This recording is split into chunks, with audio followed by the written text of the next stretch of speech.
Okay, so the reason why I decided to actually do this specific topic is because I have the privilege of marking lots and lots and lots of exams.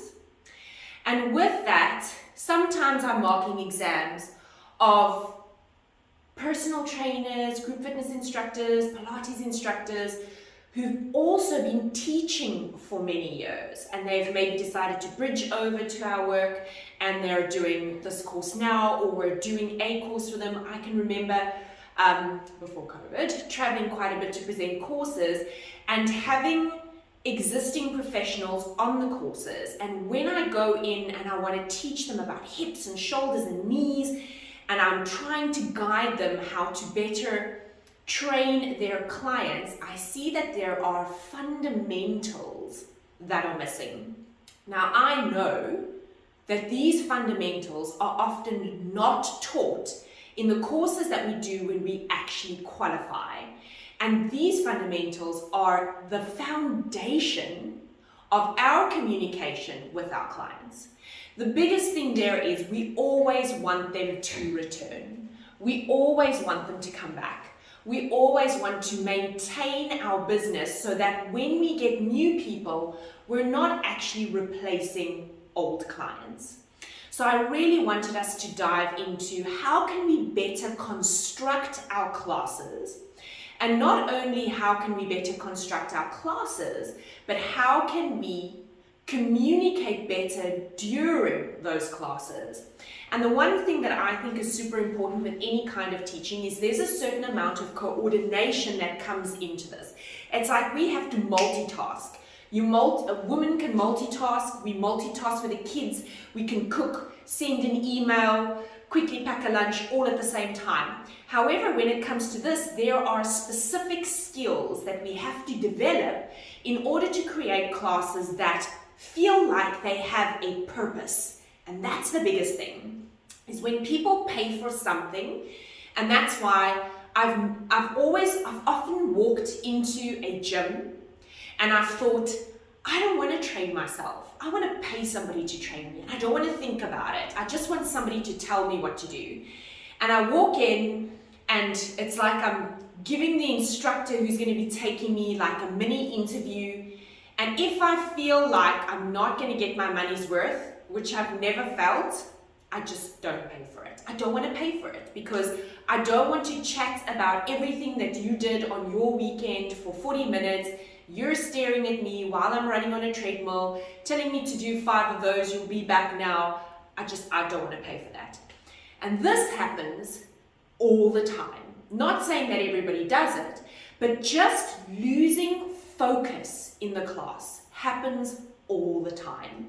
So what I want to do in this course today is to bring the focus to why the class is happening, what the client wants out of it, and how we can better get the message across to the client.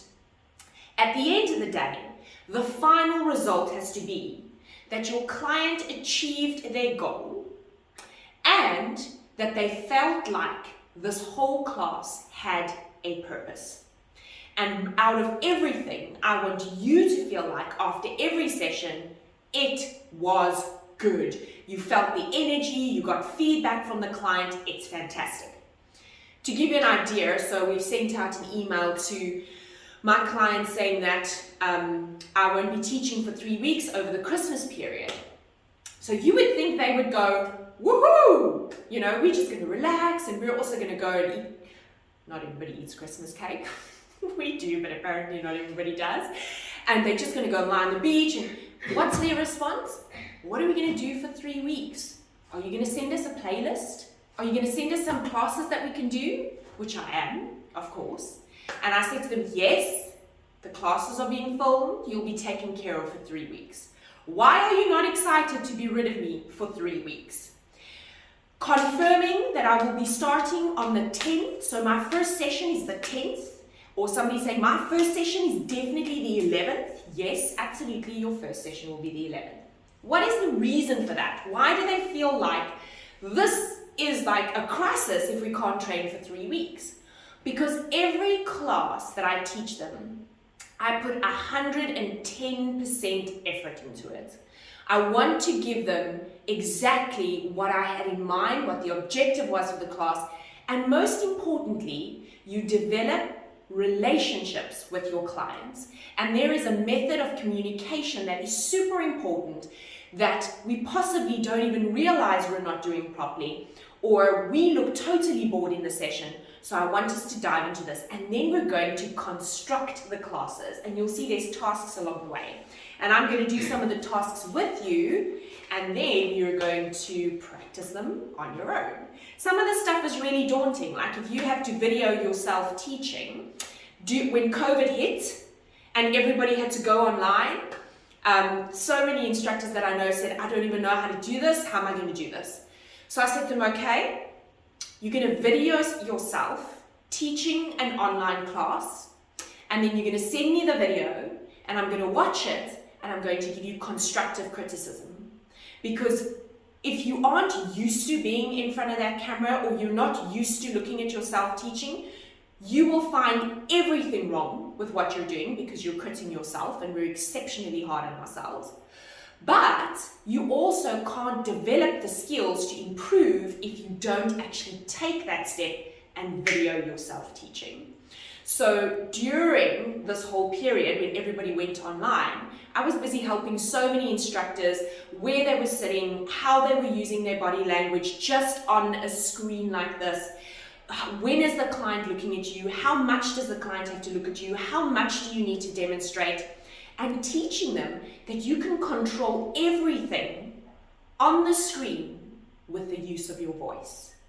And that the interaction that you have with them, even though you're not physically there, they will feel like you are right there with them.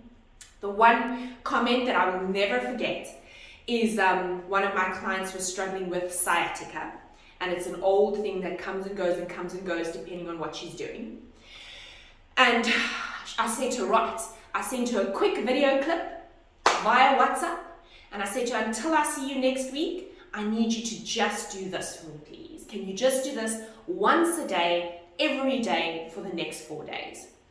And when I got her back on the screen, she said to me, even though we're thousands of miles away, it's as if you're right here, because you're always taking care of me and you've always got my back. And I always thought it had to be somebody within a specific radius of where I am. And now I'm in New York and you're in South Africa, and I'm getting the best care that I've ever gotten with a personal instructor.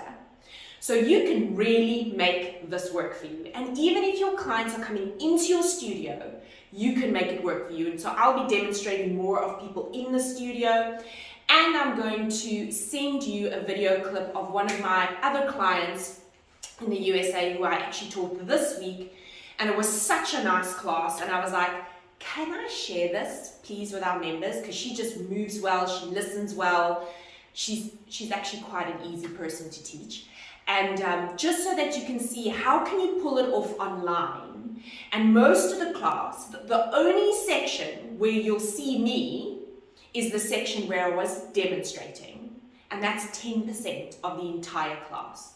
The rest of it, I was talking her through the exercises, maintaining the flow and communicating. So I want you to go to page 2 in the book that I've given you. And the first thing there is communication.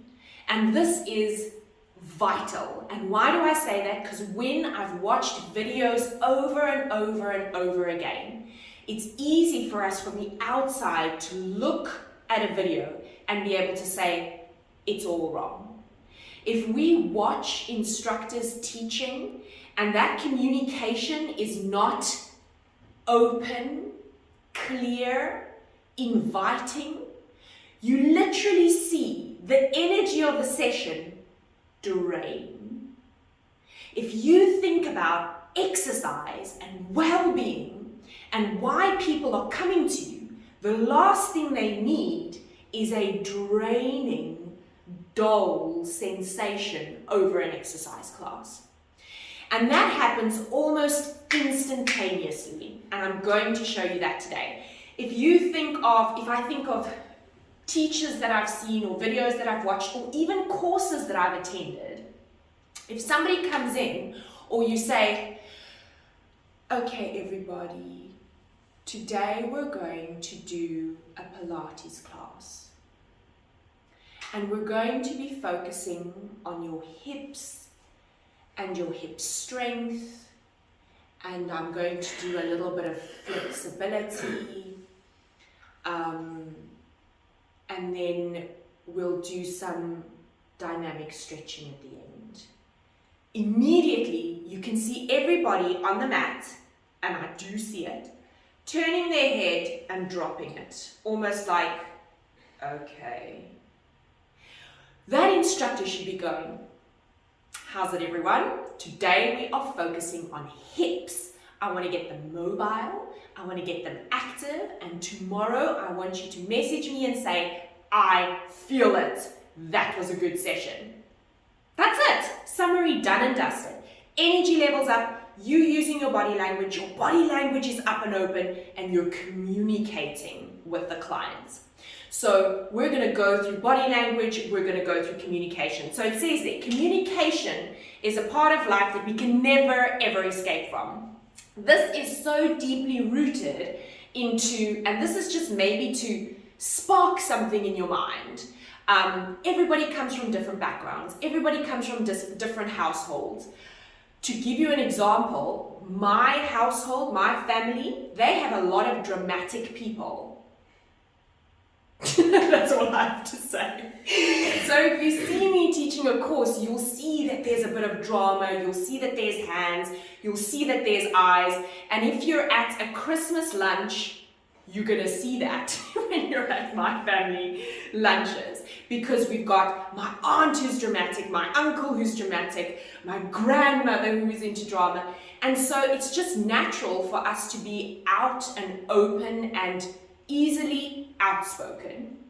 However, it doesn't mean that that does not need to be tamed, because everything has to come in bite-sized chunks. Some people come from backgrounds that don't have good communication, or they come from backgrounds where there was a lot of screaming and shouting in a house, or they come from a home where there was never a single argument ever.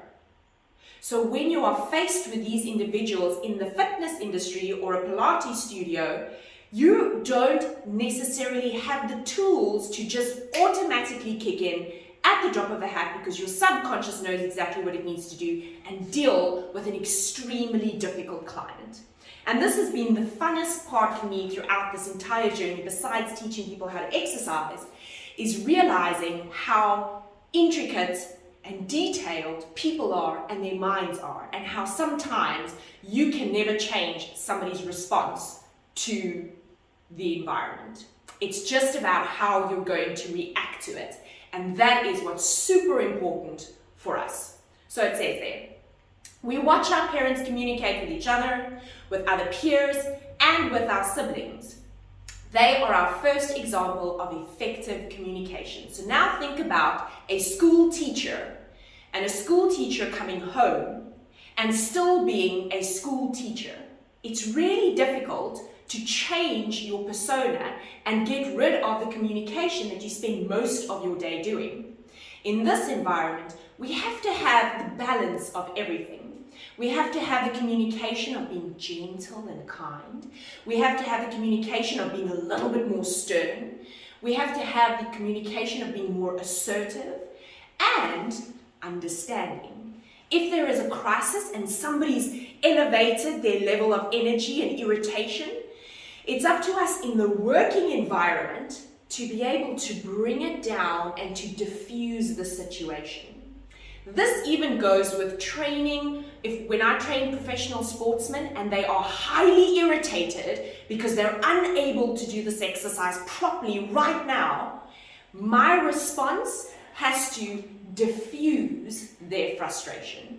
My voice has to completely diffuse their frustration. So we're going to go through that as well. Then you have a look at different generations that you get to deal with in your exercise space.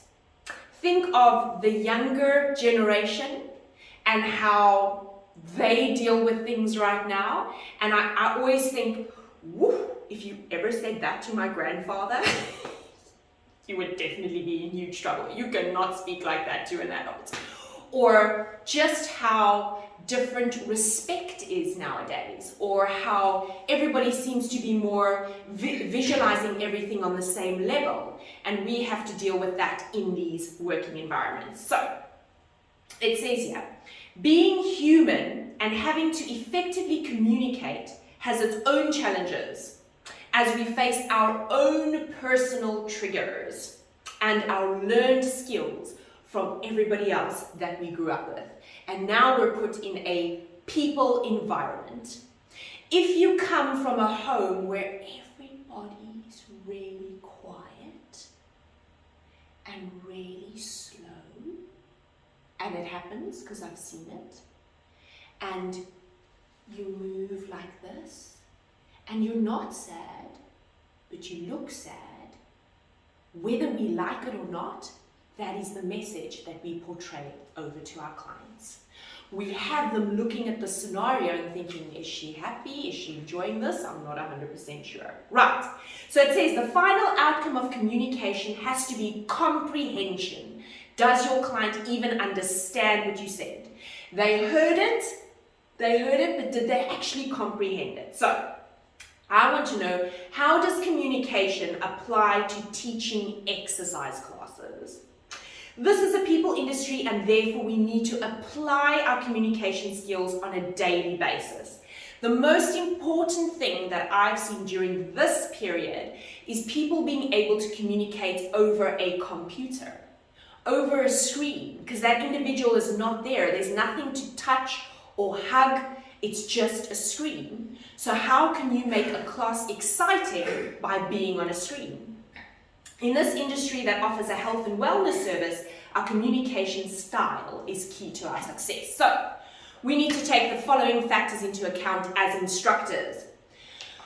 First thing, I always like to assess how I feel when I wake up in the morning. Did I have a good night's sleep? What mood am I in for the day? And if I feel like my level is not where it should be and I'm ready to take my client because the session is starting, I have to find something that I can do that energizes me immediately. So for me personally, half an hour before I take the client, I train. Because as soon as I exercise and I do some cool stuff, I immediately feel energized and excited to teach again. So just that 30 minutes before I take the client, if my energy levels are low, my go-to is to do a 30-minute exercise program on myself. Get my blood flowing, feel good, do some stretches, and remind myself why I absolutely love what I do. Now I'm ready to teach and I can give some really good sessions. So that's how I do a pick-me-up for me personally. For you, it could be meditation, it could be stretching, it could be lying on the foam roller for 10 minutes, it could be walking outside in the garden, it could be picking flowers. But you gotta find that one thing that's going to lift your mood. It's super important that you are excited about your sessions. Then, what is the general tone in your voice? And this is something that I focus on almost in every single course, is what does it sound like when you speak? Have you heard your own voice? Have you ever recorded yourself when you speak? Do you sound excitable? Do you sound like this? Do you sound sleepy? Do you sound like you're completely bored? Do you sound like you're happy?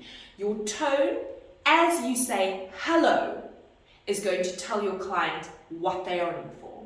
How's it? How are you doing? How was your weekend?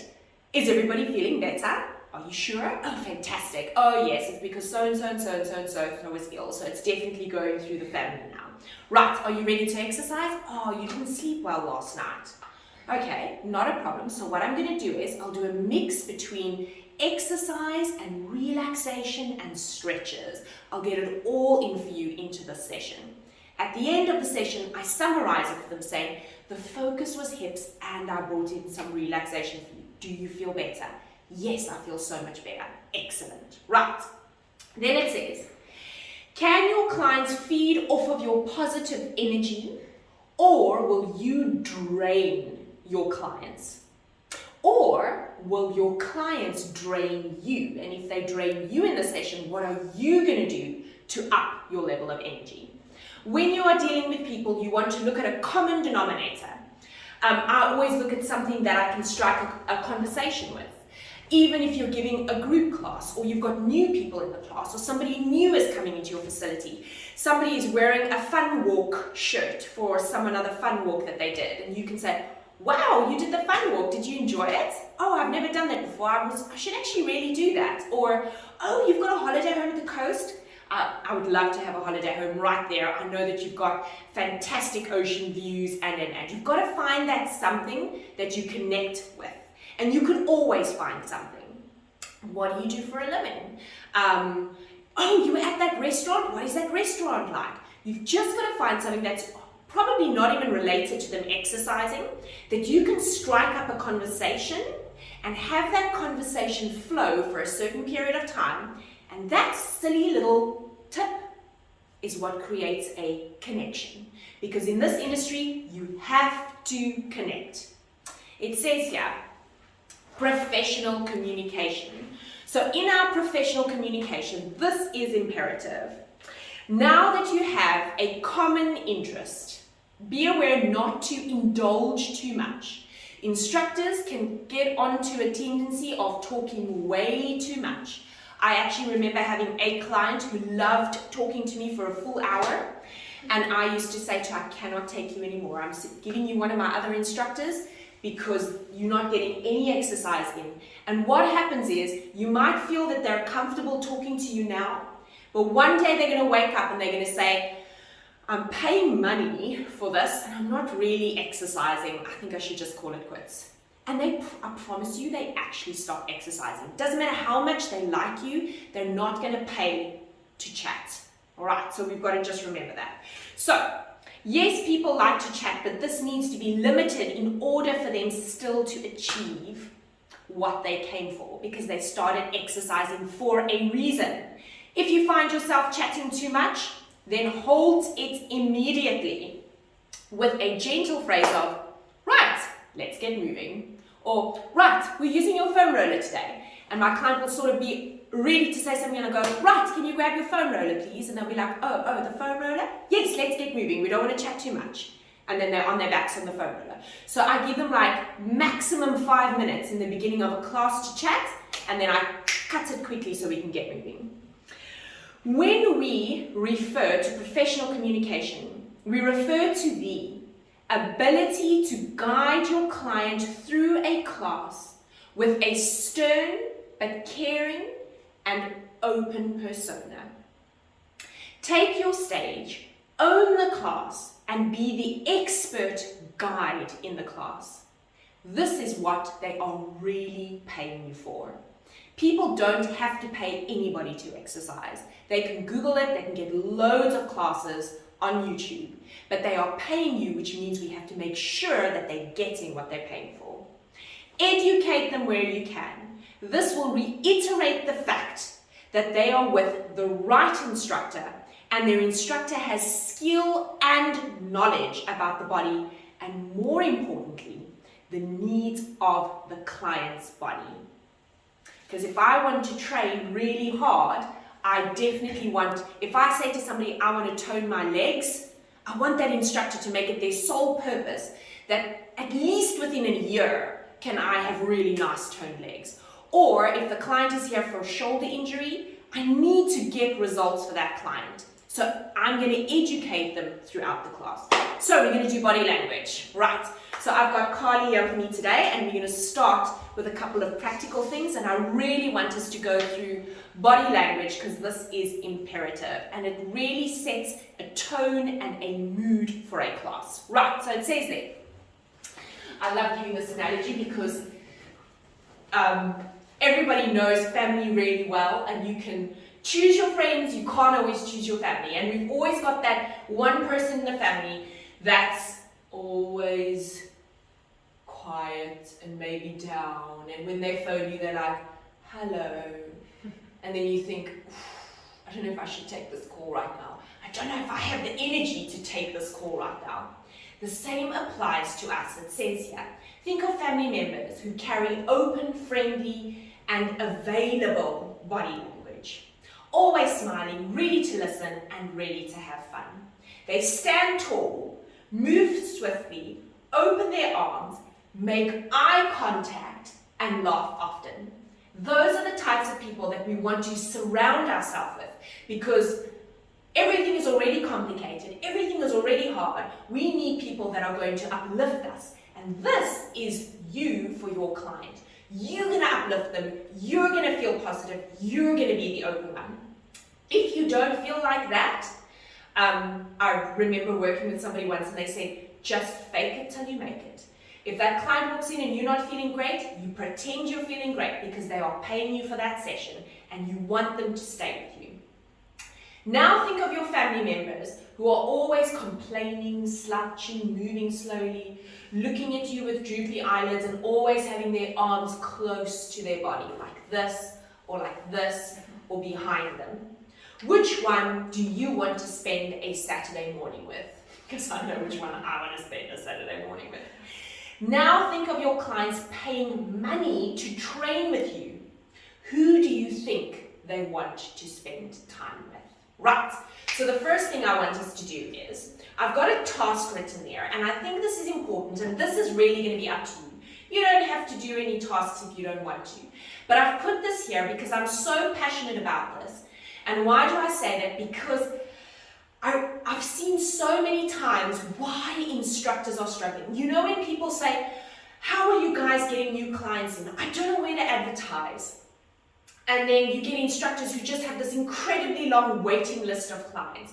There is something different that the people the waiting list are doing versus the people who are trying to build it up and find people and who are losing clients. So I really want us to go through this. And this is also based on marking exams, working with people right from the beginning who don't have a background in this and they want to become a Pilates instructor, and teaching them how to improve their people skills before they even do the exam. My sole purpose, if you do a body assessment, is I want the details and I want to know that you were able to see this, that, and this, and you know exactly what you're going to do with a client. But more than anything, I want to know, is that person going to come back to you? I remember interviewing an instructor many years ago. She didn't train with us. And she gave a class and I thought to myself, oh, what? How much did she pay for this qualification? And why I felt like she was completely ripped off was she was taught repertoire, she was given theory, and off you go. Go off and be merry and teach. And nobody taught her how, nobody looked at her as an individual teaching and tried to help her develop skills or improve her methods to be able to make a success of this. Her response to me was, because I said to her, you know what? I can help you. I'd love to help you if you're willing to put in the effort and the time, but we're going to work hard because I need to help you to retain your clients. And she said, it's funny you say that. I've done 80 body assessments in the last 3 months, and I've gained 5 full-time clients. Out of 80 body assessments, 80 body assessments, you only got 5 clients. And when I saw her teach, I knew why. It was robotic. There was no communication. There was no applying anything to the client. And I was actually quite sad for her because I thought, this isn't fair. She didn't learn what she was supposed to learn. It's not just about the theory. It's not just about the exercises. It's about you as an individual and who you are and how you can better yourself to be a better teacher. So Carly's going to hop on here. Let's get practical. All right. So we talk about body language. And I've got a task there that I really want you to bite the bullet and do. And it's going to be worth gold for you. To give you an example, if we have somebody doing an exam and we give pages and pages and pages of feedback, right? pages of feedback because we really want the instructor to have the best shot at making a success of this. When we give that feedback, we do it because we want to help them improve. And we're very open and honest and caring and kind in the feedback. And then we say, before you film the next class that you teach to send to us, take all of this into account. If you can correct some of these things in these 8 pages that we've sent you, you're going to make a success of this. The most exciting thing for us is when they send that second video and it's chalk and cheese. It's like, wow, wow, that is unbelievable, can't believe it's the same person. And that is just by us giving them the small tips that I want to give you today that makes a really big difference. All right, so let's look at body language. You're going to video yourself teaching a class. You want to have a look at where you are, how you stand, how you cross your arms, and this is all part of creating structured flow in classes. How do I create structured flow in classes? I do that by having a plan, being assertive, and standing in a way so that everybody knows we're ready to move and we're ready to go. If I stand over here and I hold on the pole, and I cross my arms and legs like this, and Carly's lying there, and I say to her, arms by your sides. Okay, and then can you just give me a neutral pelvis there? You're gonna, yes, there we go. Right, so you're gonna inhale there for me. And then exhale, gently blowing all the air out. And then inhale again. And then just exhale, blowing all the air out. And then one more, inhale. And then exhale, just blowing all the air out. You can see I'm nowhere near her, I'm not involved. I have nothing to do with my client. The client can YouTube that, and she can do that on YouTube. I don't sound like I'm ready for her, I don't sound like I'm ready to get her moving. It's completely and utterly disconnected. Or, I often say to instructors, please don't stand with your hands in your pockets. Don't stand like this and go, okay, so you're going to inhale there for me. Exhale, abdominals draw deep and ribs close. Or hands behind your back. Standing with your hands behind your back in an exam, inhale. And exhale, blowing all the air out, ribs close. Or the arms in front of you, showing that you are closed off. You want to be open, you want to be available, without being on top of them. You want to have control of the class. I can stand here, and I can lift my arm like this, and she'll know that I'm present. I don't have to be right on top of her. I can be down here and say, rolling up through your spine, as long as something is showing her that I'm here, and I'm completely available to her. Standing tall, opening my chest out, or moving with her, or I can go chest lift up, extend your arm away from you. I even find myself, when my clients cannot see me, I'm still moving. I'm like, reach the legs, straighten a little bit more, and they've got their back to me, and I'm like, they can't even see my arm. I'm like, even giving this to them, they can't even see it. It also gives me energy during the class, because I'm not just sitting like this, doing an online class. I'm moving, rounding, flexing, opening, and it helps a lot. So I want you to go and really focus on videoing yourself and assess your own body language. Look at your posture, look at your gestures, use your body, reach your arms, straighten your legs, rotate your spine, and it makes you even more passionate about what you're doing. All right, then I want us to look at the client, and this is where we start getting practical. You have to have a goal for your session, and your client has to tell you why they are here. So in the task thing at the bottom, it says there, the client is the one who walked through the door with an idea in their mind of they want to exercise because cholesterol is high and they've been told they need to exercise and eat healthy. So we want them to eat healthy, lower the cholesterol, and get moving. or general health, toning, strength, flexibility, rehabilitation, population-specific pregnancy or sport, functional movement or weight loss. Whichever one of these objectives it is, you have to have a definitive idea of how you're going to get them to achieve it, because you have to achieve that goal. And that, having that information, is going to help you structure this class and create that flow and give it a purpose. Now the burning question is, do you know why each and every client is training with you? If you made a list of your clients like this, can you now go and write exactly what their purpose is for training with you? What are their goals?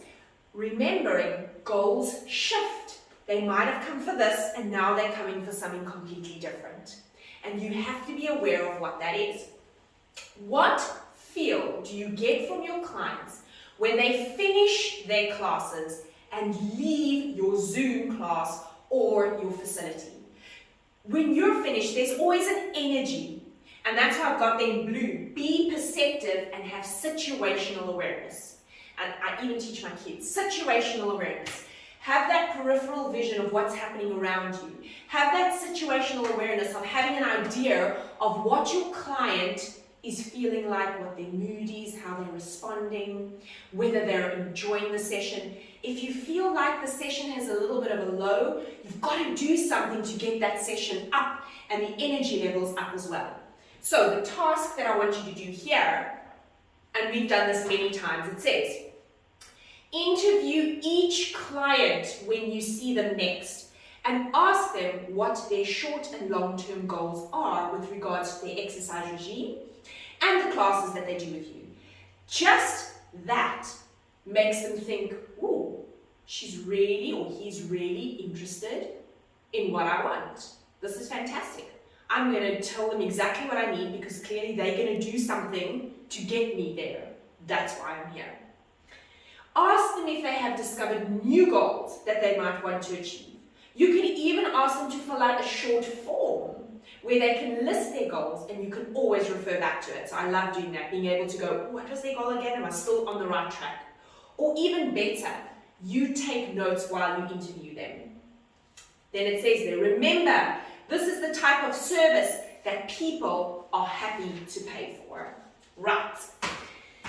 So, we know that we want to communicate, we want to be open, we want to have good body language, we want to create that energy in the class because that is what gives it that structure and that flow and that excitement, or that relaxation, whatever your goal is for the class.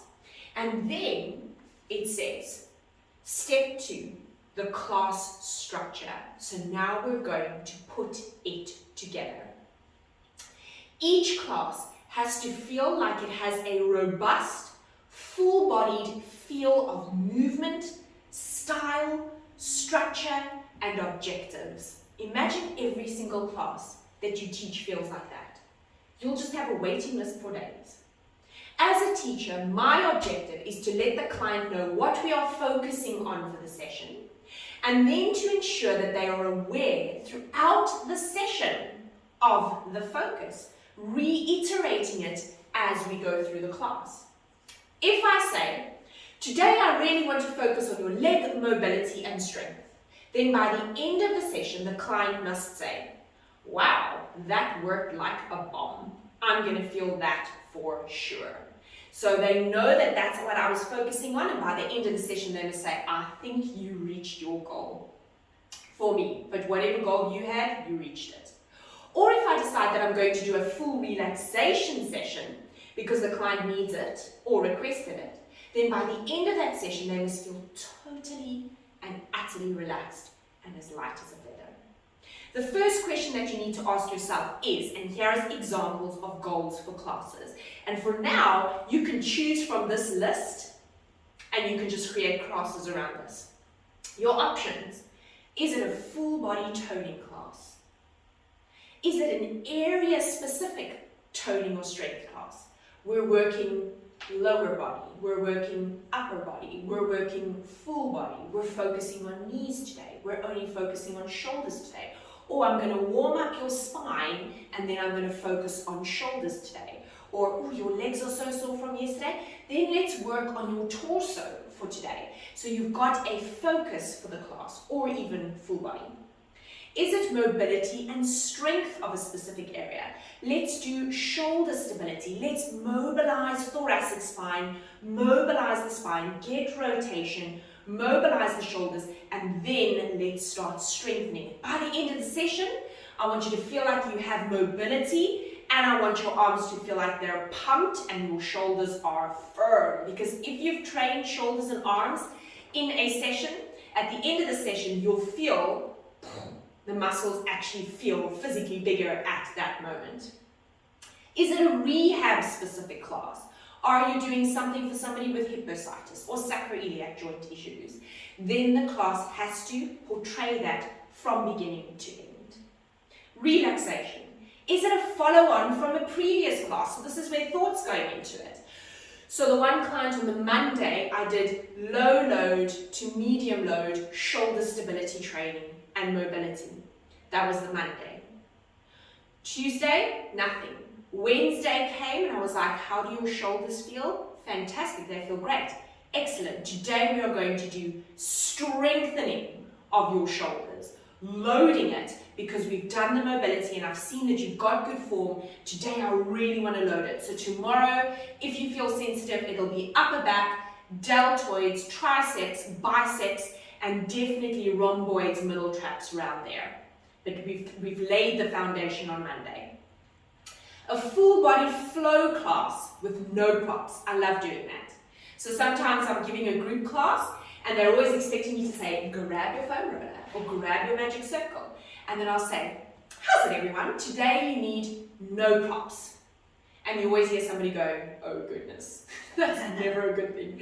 Rather give me a ball, because I know it's not going to be as bad as the no prop class. So just creating a flow class with no props.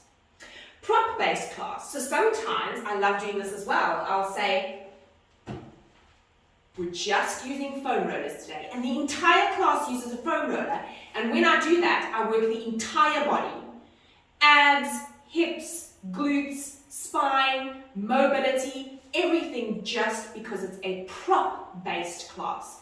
And creating that flow does come with experience, and it's about watching the body in motion and understanding what would flow perfectly after the exercise that you're busy doing. So let's start. We want to start with an introduction to each class.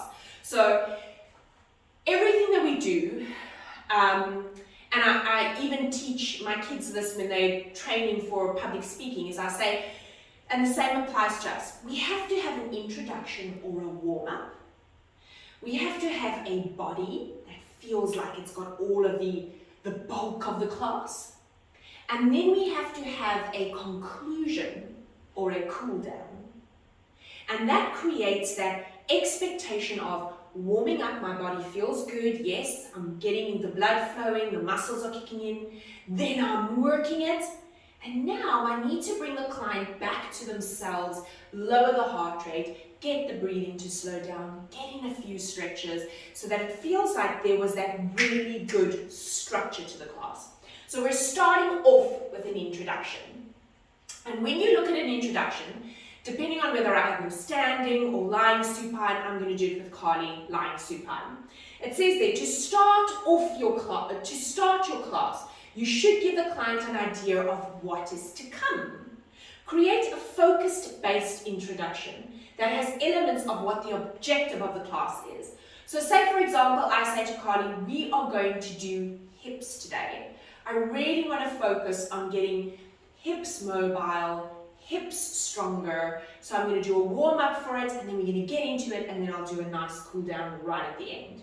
There should be no more than 4 or 5 movements or exercises in an introduction.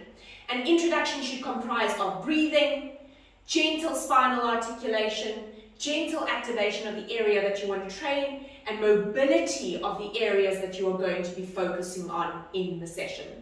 It's always good to create an introduction that has flow, and we're going to look at that. A deconstructed class does not set the mind at ease. And it pulls the focus away from the mind-body experience that you're actually trying to create for your clients. One thing I can tell you is so many people that I've worked with, or clients that I've taught, if they eventually land up going to somebody else for whatever reason, and that instructor does not have flow in the class, the client will, without realizing that the flow was actually so important in their sessions, they'll come and say, you know what, such a nice class, such a nice instructor, but I need that flow, I missed that flow. It's just like you have an anticipation of what the next movement must be, or you anticipate what I am going to do before I even do it. And that just comes with understanding flow. So I want to do an introduction with Carly over here for hips specifically. So I have her on her back, arms are relaxed by her sides, neutral pelvis to start. My body language is up and open and I'm ready for her, all right? I'm friendly, and if she has any issues, I'll change my demeanor to be more gentle, more caring, and then I say, let's get straight into work, because you're going to feel so much better after you've moved and gotten rid of all of that head tension. Right, so take a deep inhale for me, expanding the rib cage as much as you can.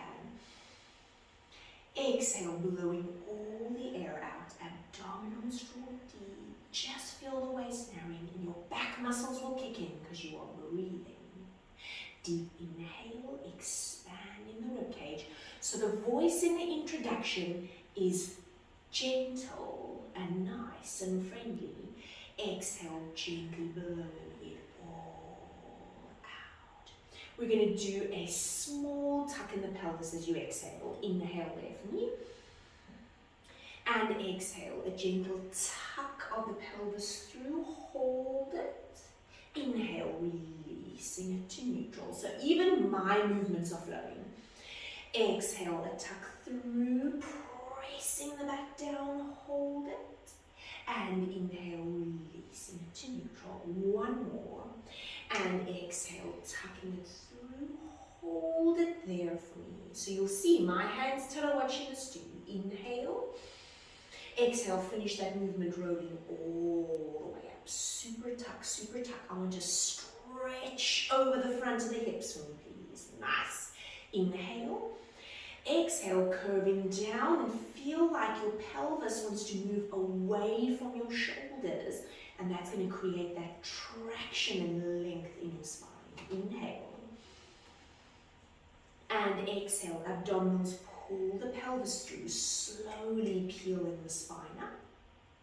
You're going to hold it here for me. Hinge down, please. So now I'm teaching your brain hip dissociation. Hinging the pelvis down. And exhale, bring it up. One.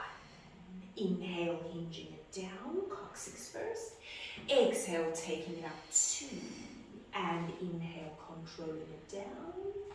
And exhale up. Three. You're going to hold that. You're going to slip that underneath. Place your pelvis a little bit lower towards your coccyx. Right, so you're resting it on there now. Let's stretch the front of the hips. Inhale.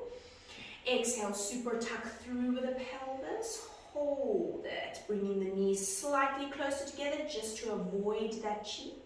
And then inhale, release it. And exhale, tucking it through. Feel that the tummy muscles pull through. And then gently release it. Last one.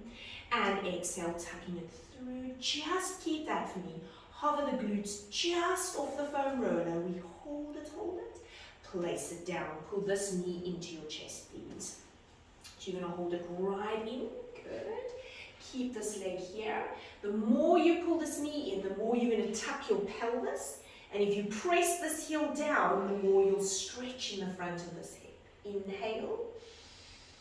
And exhale, blowing all the air out. Just staying there for me for 5, 4, 3, 2, 1. And release that. Switching it over, please. Holding the back of the leg. There we go. Somebody got the time zones wrong. Right, so we're pulling the leg in, holding it there. The more you pull it in, the more it tucks in, and you press that down. Hold it. Inhale. And exhale, blowing all the air out. We keep it there for 5, 4, 3, 2, 1. And slowly placing the leg down. Let's lift this up. We take it out. Right, pelvis is down for me, please. Just hip dissociation. Inhale. Exhale, this oblique holds on, lifting right leg up to 90. Hold. Maintaining the pelvis with the use of the abdominals. Inhale. Exhale, switching legs mid-air. 1. Inhale. Exhale, switching over. 2. And you'll see my arms don't move until she must move. Inhale. Exhale, switching it over. 3. Inhale. Exhale, switching it over. 4. Hold. So there she's going to hold it. Lift the left leg to join the right leg. Hold. Inhale. Exhale, straighten this leg to 45. 1. Switch it over. Exhale, 2. Tummy holds on. 3. Changing over. 4. And 5. Last one. 6. Hold. Bring both legs in. Place the right leg down. Left leg down. And relax. Warm up. So I've gotten her pelvis moving, I've gotten her glutes active, got a little bit into the hip flexors, did a little bit of stretching, and now I can go into the class. Let's do a warm up with a magic circle, okay? So she's going to place her legs inside there for me, please. And I said, this is a magic circle based class today, guys. And that means that we're even going to warm up with a magic circle. So from there, just relaxing completely, I want you to give like 10% press out to the magic circle. So I'm just waking up hip stabilizers, hip abductors.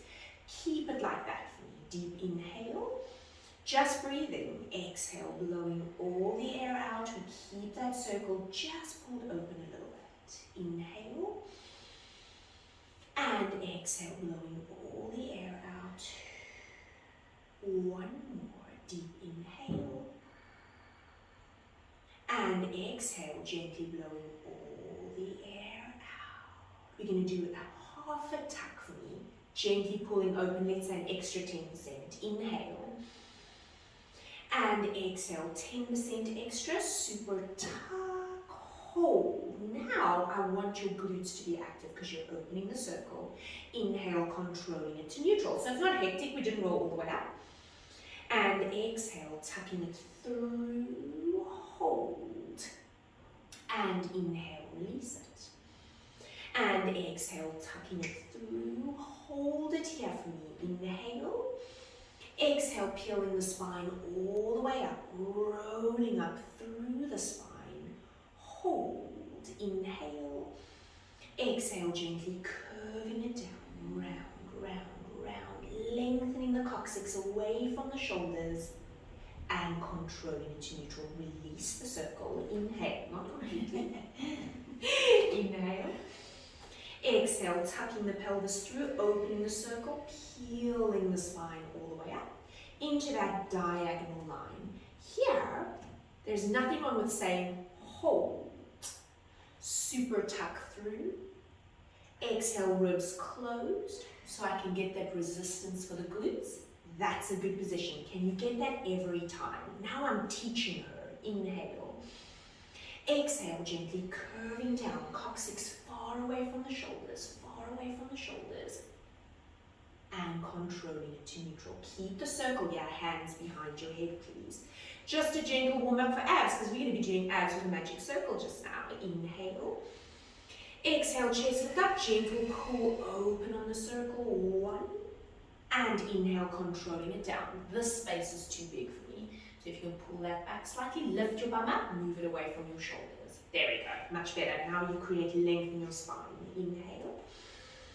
Exhale, gently bringing it up, opening the circle, 1, and controlling it down. Don't hyper arch this. Lift your bum up, move it away. You keep doing it. Keep that there. Yes. Inhale. And exhale, bringing it up, opening 2, and controlling it down. And exhale, lifting it up 3, and gently lower. Last one, so I'm not doing all the reps, lifting it up, hold it there for me. Keep that. Super tuck your pelvis, release it to neutral, and tuck it 2 and neutral. While she's opening the circle, 3 and neutral. Last one, 4, take it to neutral, come up a little bit, I always cement it, and then controlling it down. Excellent, we take it out. In front of your right knee for me, please. Lift the right knee up. Gentle warm up for the hip flexors with a magic circle. You're going to inhale there. Exhale, pressing the circle into the knee into the circle. 1 and release. And exhale, pressing 2 and release. And exhale, press 3 and release. Last one, press, hold, keep it for 5, 4, 3, 2, 1, and release that. Over to the other side, please. Leg comes up. Inhale there. And exhale, pressing in 1, and release. And exhale, pressing 2, ribs close me a bit, and release. And exhale, 3, pulling this elbow to knee slightly. There we go, and release. And exhale, pressing, hold it for 5, 4, 3, 2, 1, and placing it down. Hold the circle just above your chest for me, please. So warming up into the arms. You're going to inhale there. Exhale, pressing into the arms, 1, and opening. Exhale, 2, now I can change the rhythm if I want to. And I go 3, hold, and opening it out. And 4, hold, and open, and you change it again. Exhale, 5, and open. Exhale, 6, and open.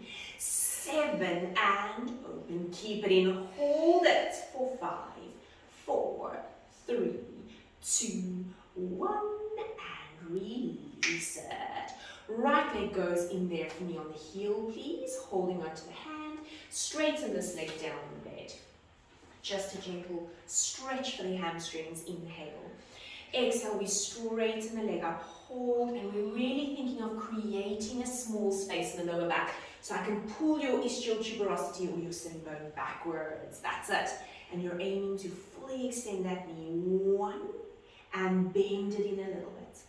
And exhale, reaching it 2, make your bend smaller, and just a small bend.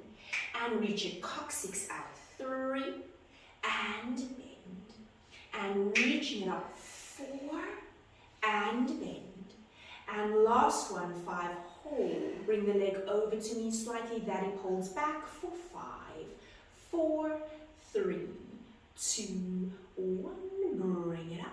And relax over to the other leg. Okay. Okay, that one is straight. A fully extended leg here. Don't let it bend, because that's going to tell me that hip flexor is nice and tight. You're going to inhale there. Exhale, we reach it straight up. Hold. And bending it in. Small bend. And exhale, extend. You'll see it's on the heel, because if I put it on the ball, it flexes the foot back, and then it's just neural. And bend.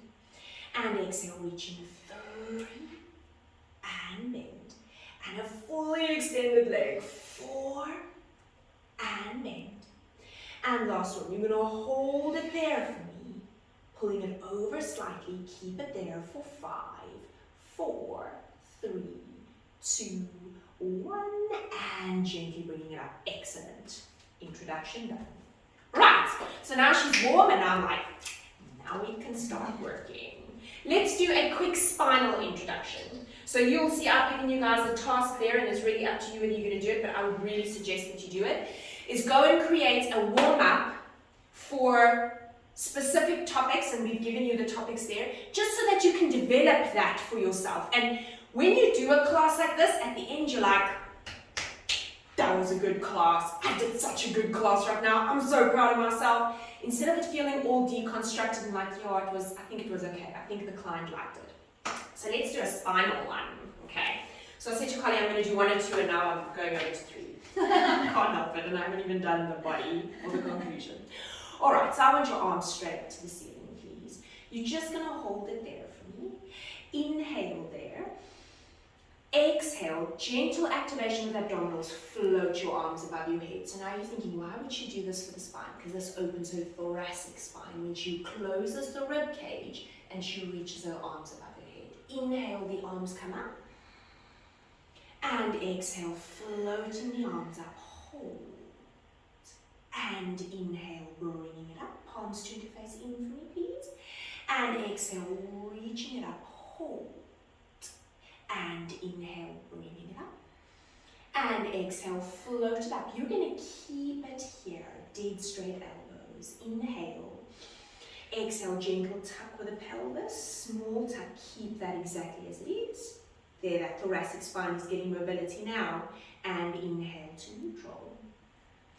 And exhale, gentle tuck through, hold. And controlling it to neutral. And exhale, pulling it through, hold, and gently neutral, last one. And exhale, bringing it up and hold. Keep that, peeling it all the way up through the spine. Now straighten your arms for me, because I'm going to get that thoracic spine to open nicely. Inhale. Exhale, press your head into the bed as you peel down through your spine, and you press your thumbs into the mat. And you're going to feel that upper back go, because it needs it. And back to neutral. Inhale. And exhale, super tucking that pelvis through, straight arms. They reach away from you. Hold. You're going to keep that, because we're also warming up the spine for a spinal workout. Hinge your pelvis down. Now my back stays working. Exhale, hinge it up. 1. And control down. Exhale, hinge it up 2, hold it here. Just drop your right hip down, twisting, that's it. And bring it back up. 1, left hip. And bring it up 2, right hip. And bringing it up 3, left hip. And bringing it up 4, hold it. Inhale. Exhale, curving down, head is in, arms are in, controlling it all the way to neutral. Flow, hands behind your head, please, because her arms were there. Now she just goes, oops. We've also got to warm up her spine into flexion. Inhale. Exhale, chest lift up, tummy draws deep. Hold, be careful of that overarch. And then inhale, controlling it down. And exhale, gently bring it up 2 and slowly lower. And exhale, lifting it up 3. And controlling it down. Now I want you to come up and actually tuck your pelvis for me. Exhale up, tuck the pelvis 1 and down. So I'm allowing you to do both. And exhale, bringing it up 2 and down. And exhale up 3 and control it down. Excellent. I want you to sit up for me, please. This is going to go into your upper back. Don't worry, you can allow this in your upper back. Nice. Hands are behind your head. So now I want to warm up the thoracic spine into extension. Make sure that this is in the perfect spot. Too low, and she's just going to arch her back and go into that full anterior tilt. Right. Relax your head in your hands, elbows peripheral vision. I want you to inhale over. Exhale, gently float it up. And inhale over. And exhale, pulling it up. And I'm not thinking abs, I just want you to be free flowing. Inhale over. And exhale, bring it up. We're going to reverse the breathing to increase that range. Inhale here. Exhale over. And inhale, bringing it up. And exhale over. And slowly up. Last one. And exhale over. Hold it there for me. While you're there, I just want you to rotate your spine over it. 1 and to the other side. 2 and over. 3 and last one. 4. Bring it back into the center and bring it up, and let's take it out. Warm up, down. Okay, so I've got the lower part of the spine spine moving, got a little bit of rotation in, everything wasn't too much effort, it wasn't too much hard work. And then I only used the foam roller at the end because this is nice and hard.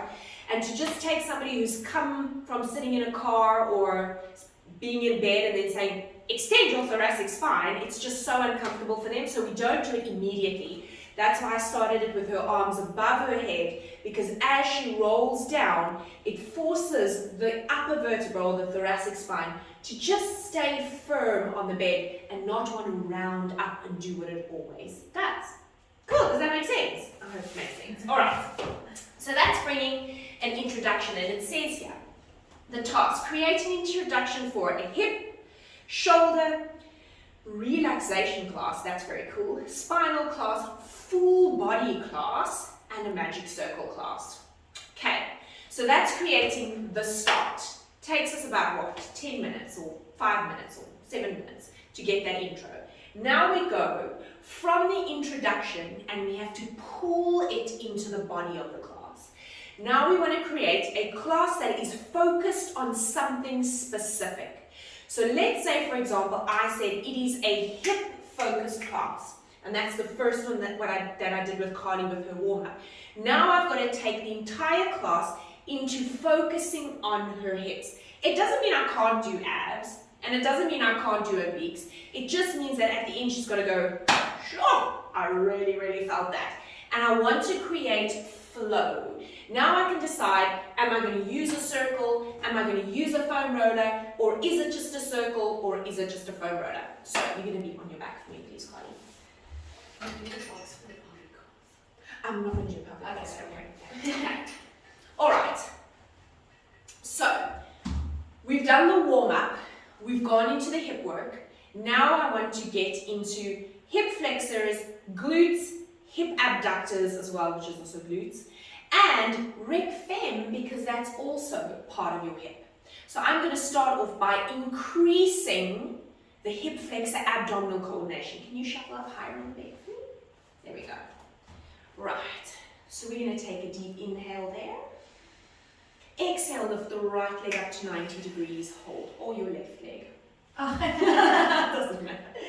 You only know right to left when you have little kids that are at school and they have to know it. Alright, so you're going to inhale there for me.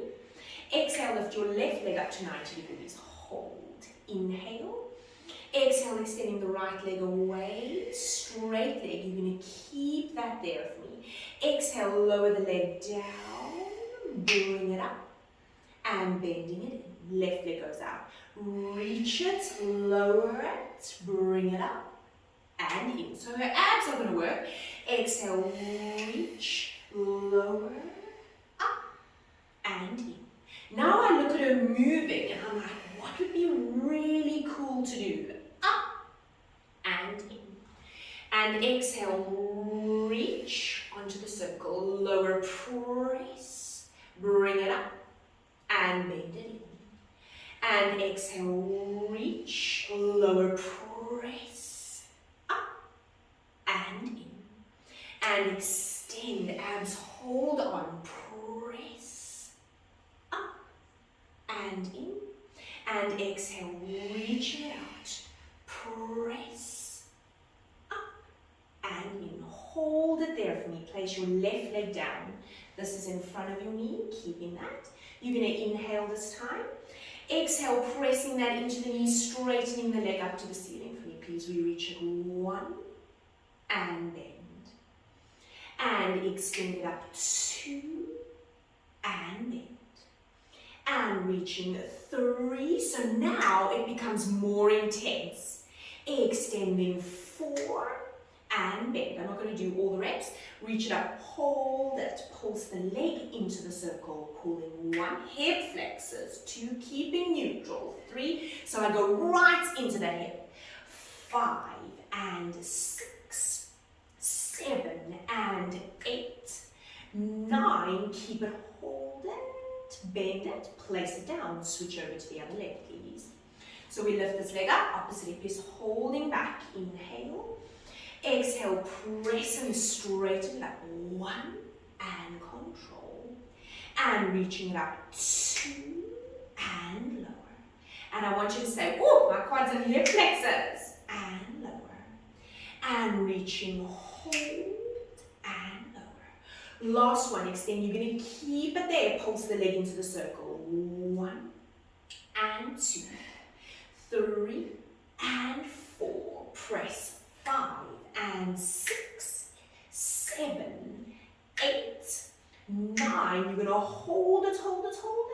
Bend it in, gently placing it down. Now that I've got her here, I want to think to myself, what would be a really good exercise to do with her next? Because I want the exercise to flow from one into the next, into the next. Super important. So I'm going to say to her, hold the circle like that for me, please. Lift your right leg up to 90 degrees. Inhale. Exhale, change legs mid-air, squeeze the circle. Release the circle. Release. Exhale, squeeze and change. 2, inhale, release. Squeeze and change. 3, release. Squeeze and change. 4, release. And exhale, 5, release. And deep, 6, release. Last 2. Tummy holds the pelvis. 7, release. Last 1, 8, hold. Bring this leg up. Reach your arms up to the ceiling. We're making it flow. Inhale into your chest lift. Exhale, roll up onto your coccyx, please. Holding the circle. We keep it there. So we're getting into our hip flexors. Yes, hover it above your knees for me. Inhale.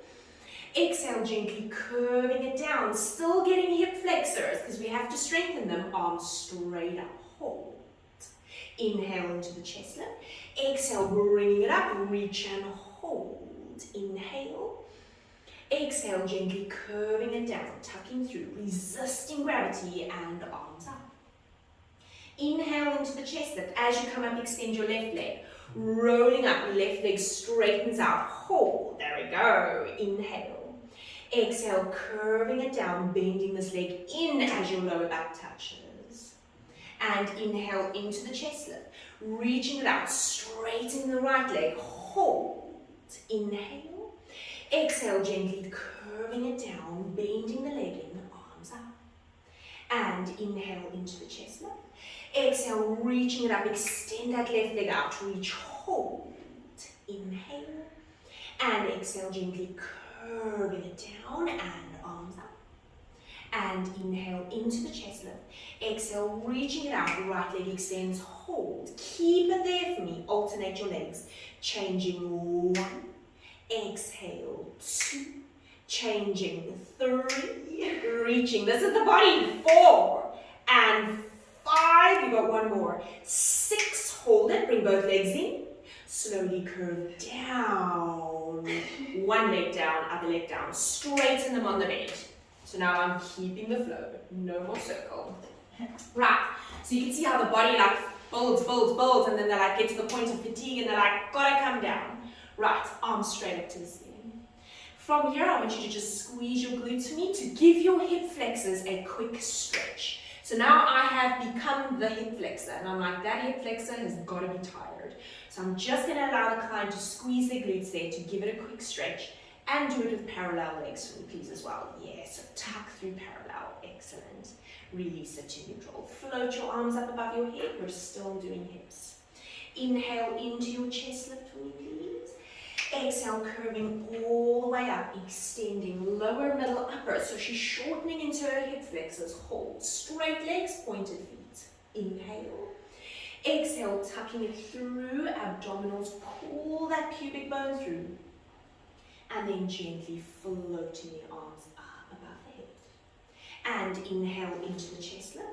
Pressing the back down, super tuck as you come up, and then re-stack up, finding neutral. Inhale. Exhale, tucking it through, rolling back, abdominals resist gravity, and then pull that pubic bone through. And then arms straight up above the head. Nice. And inhale into the chest lift. Exhale, bringing it up. This time, lift your right leg off the mat. So I'm creating that flow. Hold. Inhale. Exhale, curving down. Lower the leg as you roll down. So I'm looking at what would come next. What would be awesome if I did it next? And more challenging. Inhale into the chest lift. Exhale, curving it up. Left leg is going to lift off of the bed. Hold. inhale. So when she lifts, I want to make sure she's maintaining lumbar because that's what makes it more challenging. Exhale, gently curving it down, round, round, round, round, and arms above the head, one more each leg. Inhale into the chest lift. Exhale, bringing it up, and tall right leg lifts up, hold, inhale. Exhale, gently curving it down, round, round, round, resisting gravity, arms above the head. Last one for me, inhale into the chest lift. Exhale, curving it up, left leg lifts up, hold. Keep that. You're not going to roll down, just place that leg down for me, please. Circle your arms around, 45-degree angle. Good. So we're opening the chest out there, so we're flowing. Now we're in the body of it. Open your legs a little bit wider for me. You're going to inhale there. Exhale, hinge the pelvis up, reach, hold, working the entire back line of the hip over there, and then hinge it back down. And exhale, pressing it up, 2, and controlling it down. And out of the shoulders, shoulder blades a bit closer to each other. And gently lower, and lifting it up, 4, reach, and lowering it down, and last one, up 5, hold it for 5, 4, 3, 2, 1, and controlling it down. Reach your arms in front of you, inhale, exhale, curving down through the spine, super tuck, and arms straight up above the head. Lie on your side for me, please. So I've gotten her back down to the mat to get her on her side. Right, bottom leg to 90 degrees. Top leg straight, excellent. And you're going to hold the circle over there for me. So you've got your circle, pressing it there. I want you to come up on this elbow. There. So you've got that circle over there. You're going to lift that side, keep that. Inhale there. If you can, roll this top hip back. I know you can. And put the circle slightly on the back of your leg. Maintaining extension in your thoracic spine. Exhale, lift this leg up, pressing into the circle. So it's more challenging at this point. And control down. Staying lifted here. And 2, reach this leg away from you. And lower it down. And exhale up, 3, shoulder away, hold. And gently lower. And exhale, lifting up, 4, controlling it down. Just give me one more. Lift it up, 5. We keep it there for 10, 9, 8, 7, 6. Don't lose the shoulder. 4, 3, 2, 1. And release it. From there, take this hand and that hand and lie on top of each other there. So now you're stretching this bottom hip, and I want this hip to totally rotate forward. There we go. We're dropping it down, and this leg stays behind you. Hold that there for me for 5, 4, 3. We're thinking flow. 1. Come up on your hands exactly where you are. Just like that. Low down on your elbows. There we go. So here, I've got the spotlight shining on her glutes, and I'm like, this is a good position. Maintaining the rotation in her spine as well. Exhale, lift your leg just with your leg. 1, keep it behind you slightly, and lowering it down. Exhale, lifting 2, and gently lower. And lifting it up, 3, hold, and down. Fully extended knee. Lifting it 4, and down. And exhale up 5. You're going to keep that there for me. Little increased pulses. We pull 1 and 2. I keep the pace. 3 and 4. Straight leg. 5. Reaching 6, 7 and 8, 9. And hold it, hold it, hold it. And controlling it down. So I look at her position now, and I want to just have an easy shift into the next exercise, working the bottom hips, hip stabilizers. Sit in your mermaid position for me, please. Top leg over the bottom line onto that right elbow. There we go. Bend your knees slightly. Inhale there. Exhale, bringing it up, reaching this arm up for me. Hold 1, and you're working on this side to get it up. And gently tap it down. Exhale, lifting it up to hold. This side's abductors, this side's adductors, and down. And exhale up, 3, reach, controlling it down. And lifting it 4, we're gonna hold it here for 5, 4, 3, 2, 1, lift up, lift higher, higher, higher, and lowering it down. Flip yourself over to the other side, please. Right, so the bottom leg is bent to 90 degrees. You're going to be up on your elbow. That's right over there. Good. Straight on. Remember, this top hip goes slightly forward.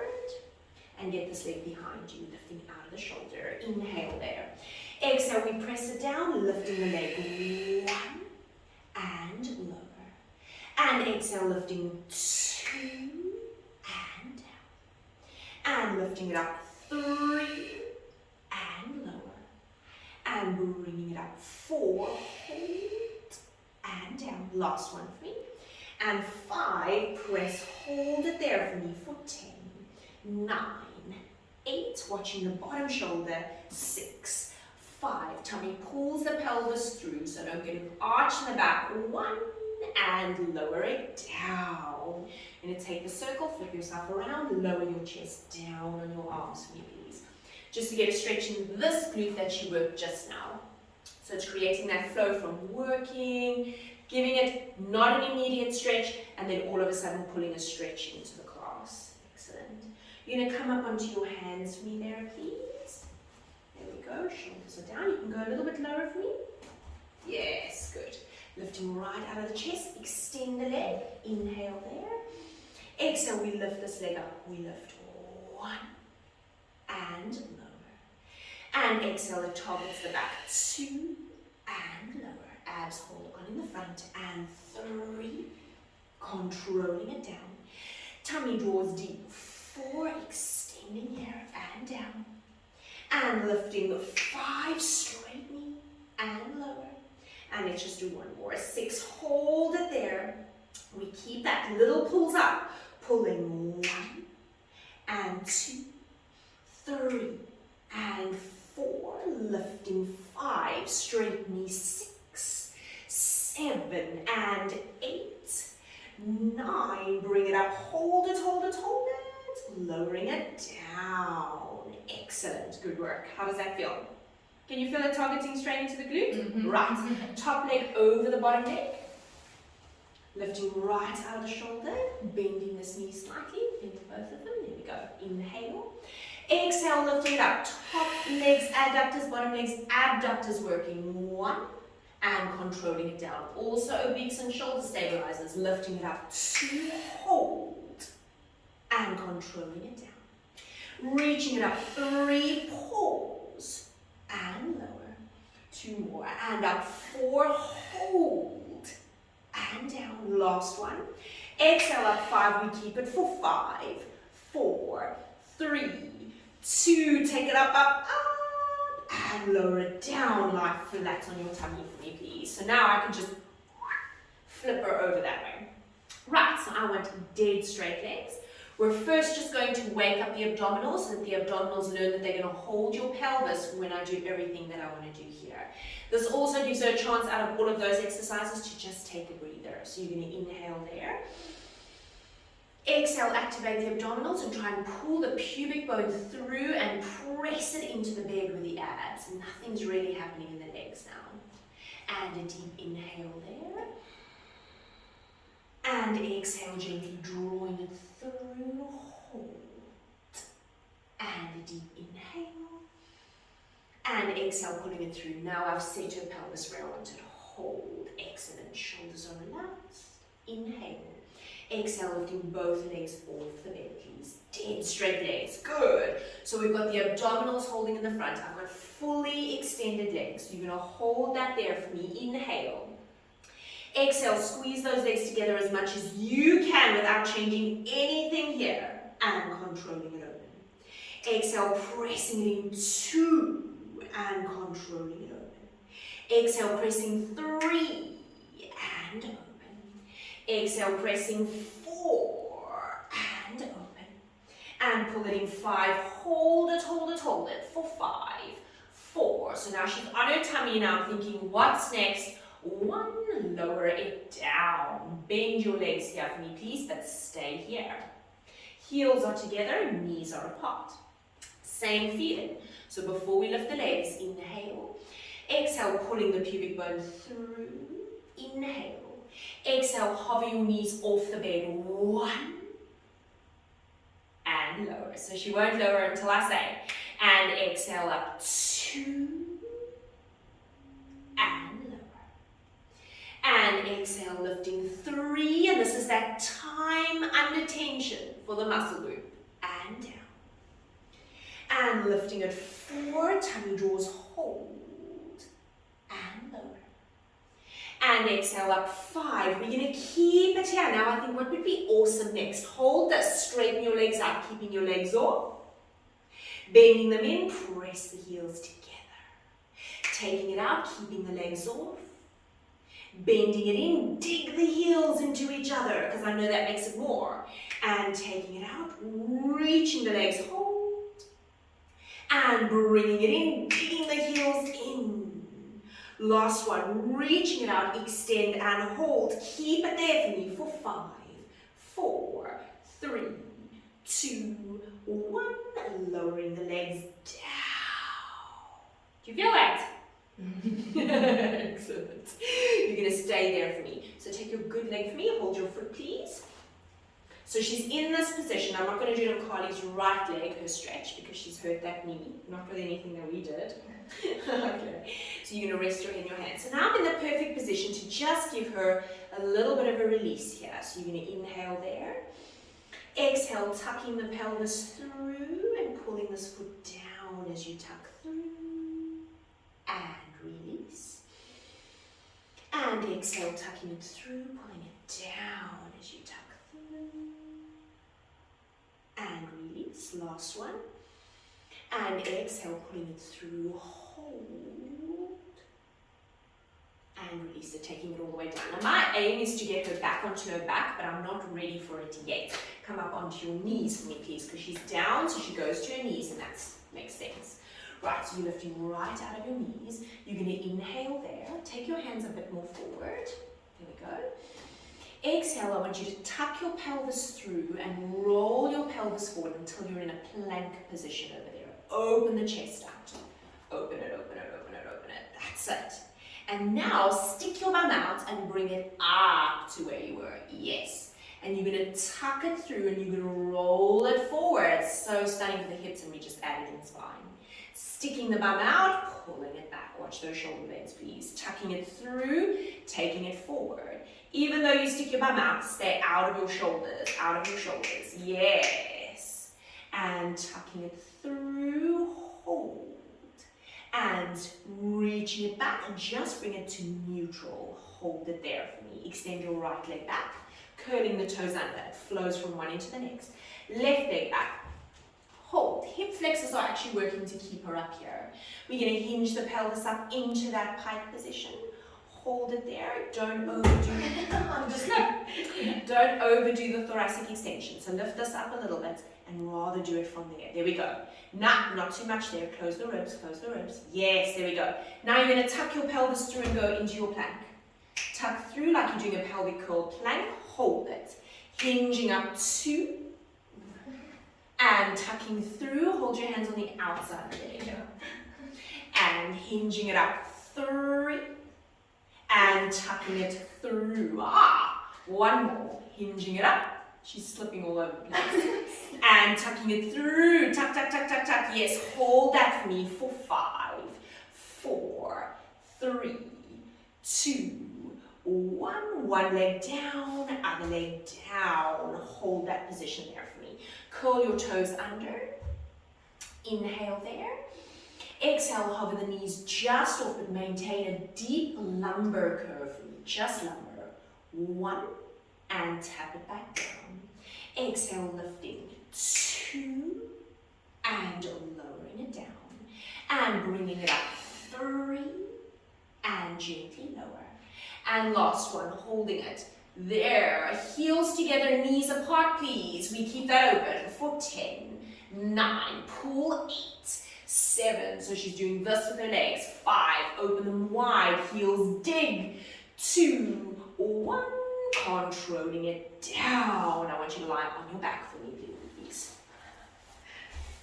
The body of the class has got her perspiring on your back. Right, so now I've done all of the exercises. I can now go in, if I've got her on her back again, and I can say I'd like to do some inner thigh work, and I can give her the big ball and we can do inner thigh work. I can give her the magic circle and we can do inner thigh work. Or I can say, it's absolutely perfect, we did a lot of hip work, we did a lot of glute work, and now I want to get you to cool down. So when you're creating the body of the class, you really want to focus on that being flow, and the best thing that I can tell you to do is look at your client moving and think to yourself, what would the next best movement be that just goes out of this movement that we're in now? She's on her knees, I'm working hips. What other exercises do I know where she's on her knees and we're working hips? Or what other exercises do I know where she's on her back? So when I get her on her back and I'm not quite ready for the warm-up yet, and I just want to do one last thing, I'll have them lie here and I'll say legs parallel. Just bring your right leg straight up to the ceiling for me, please, or your left leg. You can learn that tonight. Right and left. I want you to fully extend this leg far away from you. Good. Dead straight leg over there. So yeah, she's working into a quadricep already. Maintaining lumbar, because that'll make her work rec fem more, and pull that hip back. So we're not quite finished, but we're letting the top rest. Gently pulse this leg towards you. We pull 1, we pull 2, and 3. So I'm leading her into the cool down, which is not yet, and 6, 7, and 8, 9, bring it and hold it, hold it, hold it. Long movement as you take it down.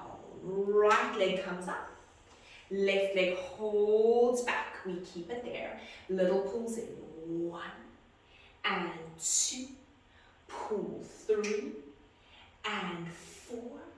Exhale 5 and 6, maintaining lumbar. 7 and 8, 9. We keep it. We slowly control it down.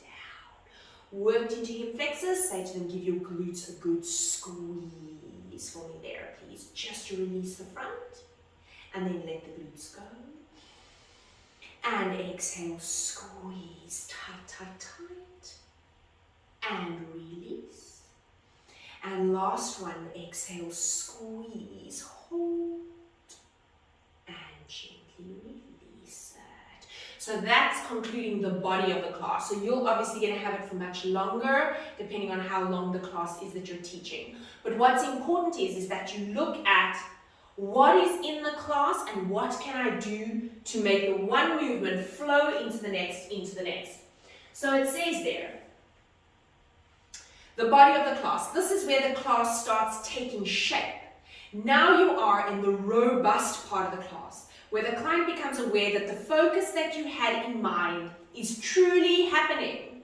This is the most challenging part of the client for you, the instructor, of the class for you, the instructor. You want to create intrigue, flow without dead space. And when I say dead space, that means that they're flowing and then all of a sudden nothing's happening. Like now, if I had to have her lie here and then I go and I fetch something, or she's just done front support and I just stop there in front support and I start going to fetch pieces of equipment and she's just waiting in front support and I'm fetching stuff because I wasn't prepared for what I actually wanted to do next.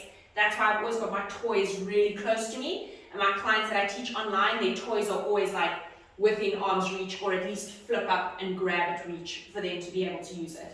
So you want to be careful of when you're creating the flow, all of a sudden there's nothing, or you're on your back, then you flip to your knees, then you go to your back, then you stand up, then you're on your back, then you flip to your knees, and it doesn't have that nice energy flowing through it.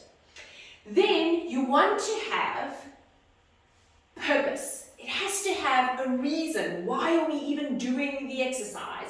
And the reason for the exercise is X, Y, and Z. So can you feel it working? X, Y, and Z. Rests where needed. So I have an idea in my head how intense it's getting now. So I have an idea of what I need her to do next to get the body to relax. If I've done a lot of hip flexor work, all of a sudden I have her doing things like back support because it's stretching the front of the hips for her. And I know that the hip flexors are taking strain. Or while they're exercising, I'm saying, I know that your hip flexors are dying right now. I'm nearly done. And then we're going to give them a release or a stretch. Or when she went on her tummy, I knew that the exercises that we had just done has taken her breath away because I can hear it. So while she's on her stomach, I just have her do focused breathing, reminding her pelvis that she can pull it through with the use of the abdominals, because I'm going to need that now when I ask her to lift her legs up, because I don't want her to lift her legs and arch her back. So I'm just reiterating abdominals, and that is the point of rest. So it's not like they're doing nothing, it's just that I'm allowing something more basic to happen, or maybe a simple stretch to happen. This is like legit an issue with time zone. Or just allowing them to do a gentle stretch. You can even have them in the front support, perfect position to go into a lunge position and do a really nice hip flexor stretch. Or while they're there, just slide the foam roller in for them and say, now we're going to rest the knee on the foam roller and we're going to do a beautiful hip flexor stretch. So there is a lot of stuff that you can do in between just to give them those short little rests, because we know that everything is working constantly. Then, look for points of fatigue. You want there to be fatigue through the body of the class. That means that the muscles are getting tired, you're giving enough resistance, the client's getting stronger or building endurance because the exercises are challenging enough. There's nothing worse than doing a class and walking out thinking, I don't really know if that has done anything for me. Unless it's a relaxation class, then you definitely want to feel when you're finished. But when you're in a class to get stronger or get more functional, people want to grow. They want to improve on everything that they do. So they want to see that they're at least even improving their exercise regime.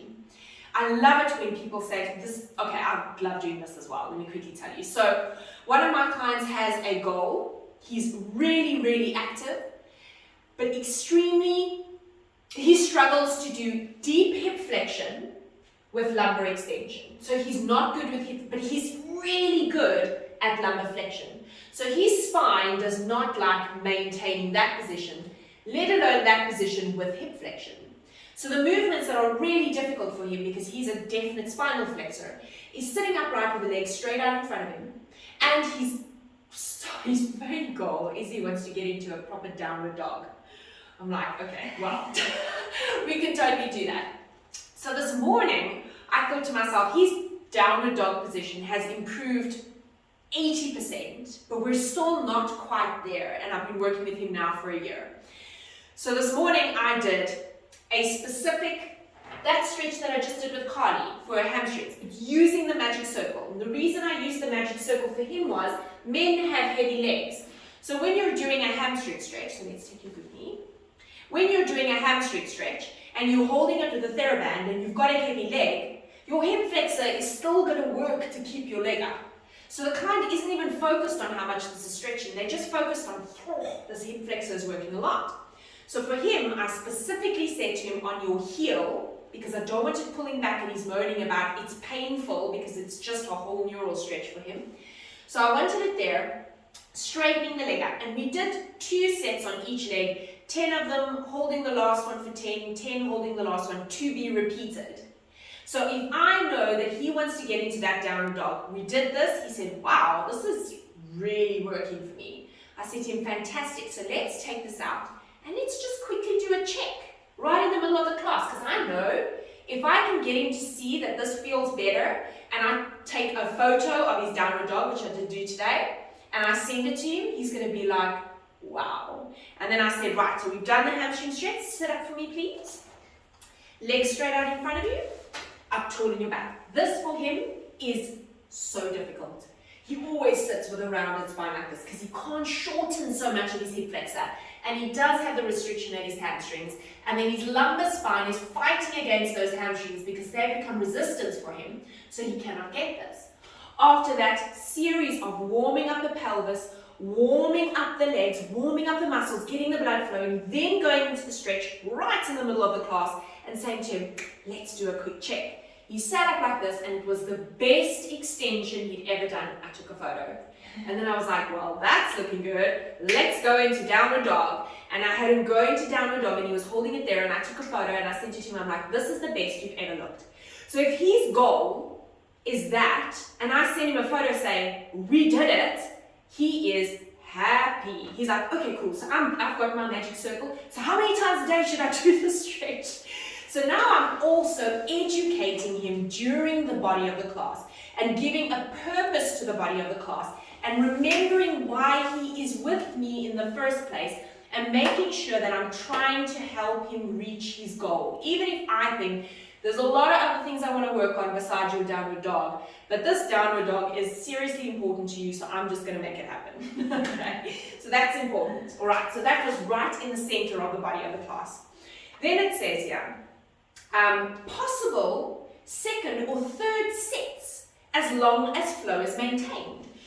So it's not really well known in the Pilates industry to do more than one set. I love mixing it up because personal training and Pilates together, they work beautifully. The principles work fantastically.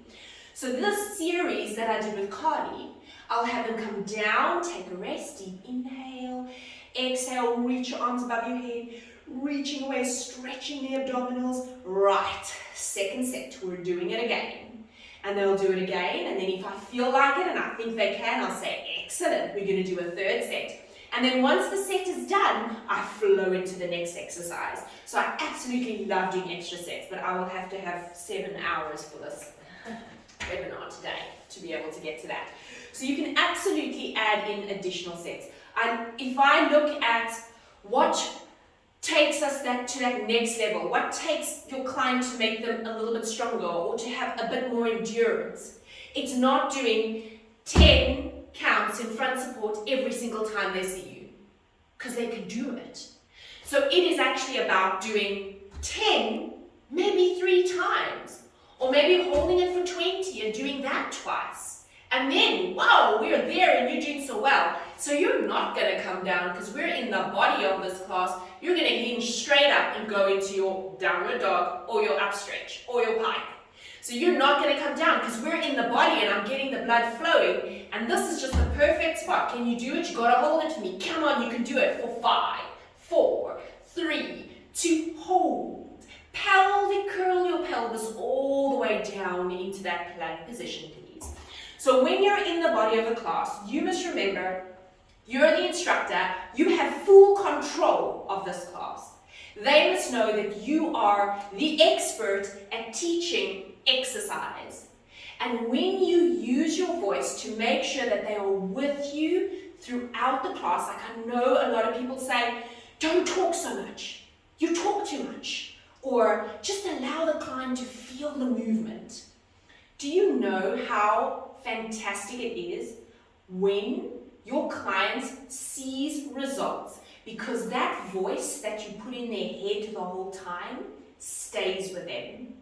My one client, I've introduced him to a pelvic curl. He's 67, never done a pelvic curl in his life. He's been with me for a year. And he said to me the other day, every morning I do a pelvic curl, arms above my head, feet up against the wall, and while I'm doing it, I hear you talking me through that pelvic curl, and it's the best part of my day. So this talking them through the exercise, being with them in the session, is a very good business plan because they need you. So it's really good because you retain clients because they don't ever want to be without your training. They don't ever want to be without your guidance. It's a little bit more work for me, but hey, if you don't lose clients and you're building a business out of it, I'm prepared to talk.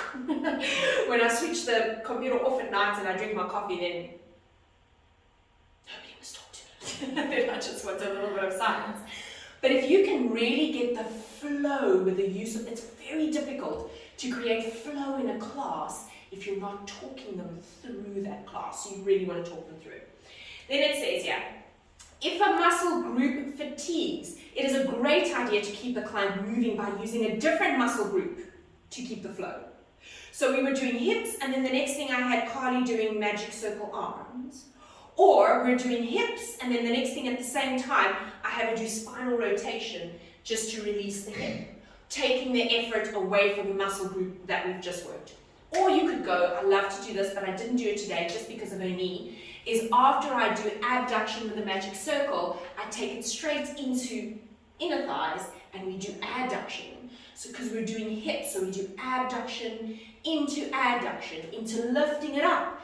Chest lift, squeezing the circle, having your legs in the circle, pressing it out. But we're doing chest lifts at the same time. So you can absolutely do that.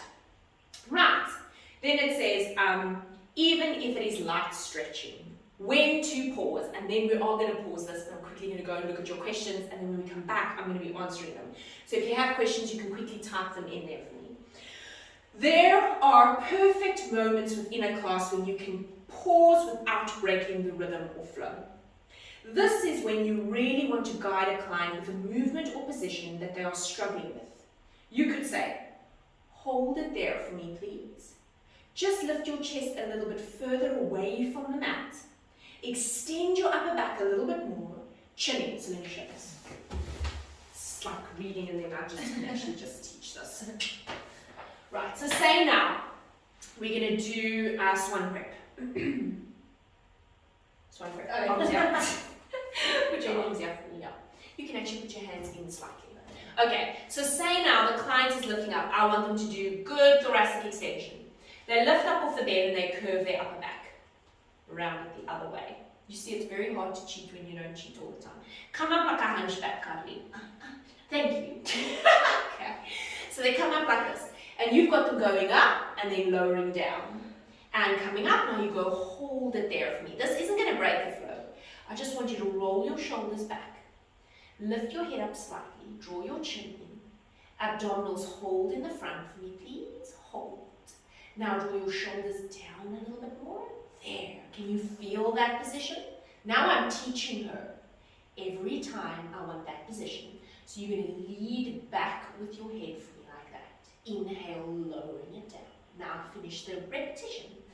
Exhale, bringing it up, thinking of everything that we just did. Hold it. And controlling it down. And bringing it up. Hold. Keep that for me. Keep it there. Can you let go of your glutes? Turn your legs in. It doesn't break the flow. I'm just helping. And then lowering it down. So my voice will maintain that flow for her. Even if I pause her midway, just to try and get her to cement better form, get better alignment, because I know that she's cheating in all muscle groups that she doesn't actually need right now. So it says, this is how we teach instead of just giving exercise, is even though if you look at the exercise and it's not working so well, you can just go stop, hold, keep that, tuck your pelvis through, press up a little bit higher, chin in, perfect, that's the position I need, and lowering it back down, and we go up again. If I do it again, you say hold again, tuck the pelvis through, chin in slightly, perfect, and lowering it down. As long as you're guiding them and you're talking to them, you're totally able to pause in the middle of your flow and do a correction. But when you do a correction, also be committed to it and make sure that they actually get to the point of correcting it. I've seen so many people say, and draw your shoulders down, good, and continue on. And then I'm like, huh? Didn't draw your shoulders down. It's like saying to your child, your school shoes, put them in the cupboard. And then you get there and she's thrown the school shoes in the bedroom.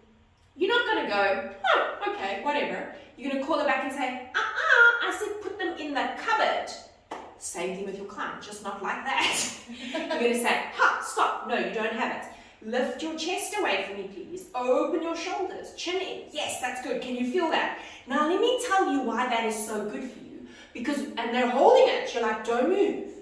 Because when you sit at the PC and you jut your neck forward and you release your upper back muscles the whole time, that's what's creating that uncomfortable dull ache in your upper back. When you do this for me, you won't feel that anymore. And lowering it back down. So you pause them there, you educate them quickly, tell them why it's so important. Now the client's like, I'll pay for that. She's got me, she knows me. I didn't even think of how this could even help me sitting at my computer. Okay, the body of the class. Let me quickly come here. All right, so that's creating the body of the class. Then it says top tips. I love giving tips. So, watch the body in motion and see the most natural motion or exercise unfold. You're going to see what looks like it would work so well if I did this next. And you're going to test it out, and sometimes it's going to fail and sometimes it's totally going to succeed. Think to yourself, what would follow on so perfectly right now? Ask yourself, what would put the cherry on the cake for this exercise right now? For example, front support. So let me quickly show. Sorry, I think I jump up here. So say now you've got your clients. They're doing this one that Carly did, where we tuck through, open, reach back, tuck through, open, reach back, tuck through, open, and you're like, what comes on next? Oh, let's stay here. Tuck through, hold, hover off, nice, heels together, still into hips, turn them parallel. Oh, but I don't really want to stop now, we've got such good momentum. Let's take it up and bring it down, and let's take it up. Oh, but this is so good. Maybe I can do something else here, because she's coping and she's doing so well. So let's hold her at the top. Do a tuck through and back, and a tuck through. Wait, but I'm not done yet. It would be so nice to go straight into push-ups. Excellent, loving that. Hold, walk forward with the hands, bringing it down into front support, doing really good. Let's pull that knee into the opposite shoulder and into the opposite shoulder. So everything that I can think of while I'm over here, I can do it. Walking the hands back, getting that stretch, walking the hands forward. Yes, it's shoulders and hips, stretching in the hammies. Oh, I'm getting it. What can I do from here? Ooh, let's go straight into abductors. So, sure, you can do lots of that. Play with it with yourself. Get on the mat, start doing it with your own body, thinking, what would be nice if I did now? How much can I hold on? This is going to build endurance. That's what's going to build strength. A lot of the classes are often just not challenging enough. And the body section of your class, the introduction is like, oozy, ooh, we're warming everything up. Then the body of the class comes and the client's like, oh, this is the section that's making the difference. And then the end comes, which we'll go through. Right, so that is the cherry on the cake part. Just keep going. Then ask yourself, can my client go deeper? Can my client go further? Can my client pull harder? You know, you can say to somebody, pull your leg back, and they're like, And then you can look and be like, pull it back. Yes, there we go. It's not breaking the rhythm, but I want to get that maximum pull back. Can my client open more? Do I feel like they're getting their maximum opening of their chest or maximum opening of the shoulders? Can they do more? Because your client's always only going to do what they think they're capable of, and you're there just to like ooze it even further. Can I pause my client and use my voice to get them to that final experience of the movement? Hold, sticking the bum out, reach it, press those heels down, increase that stretch in the hamstrings, nice, and coming all the way down. So here is the key point to be able to pull off the flow. Slow the pace down of your teaching until you have the coordination to teach with the 5 teaching factors in mind, which is talking them through the exercise, cueing corrections when needed, mentioning the biomechanics, creating a rhythm and flow, and using your voice. If you look at the pace that I teach the roll up, I take them through it and we go up slowly. My one client said to me the other day, it feels to me like you just count slower and slower and slower every time I see you. But I know that he's finishing it and he's getting the maximum in the muscles, and then he's getting the maximum in the muscles.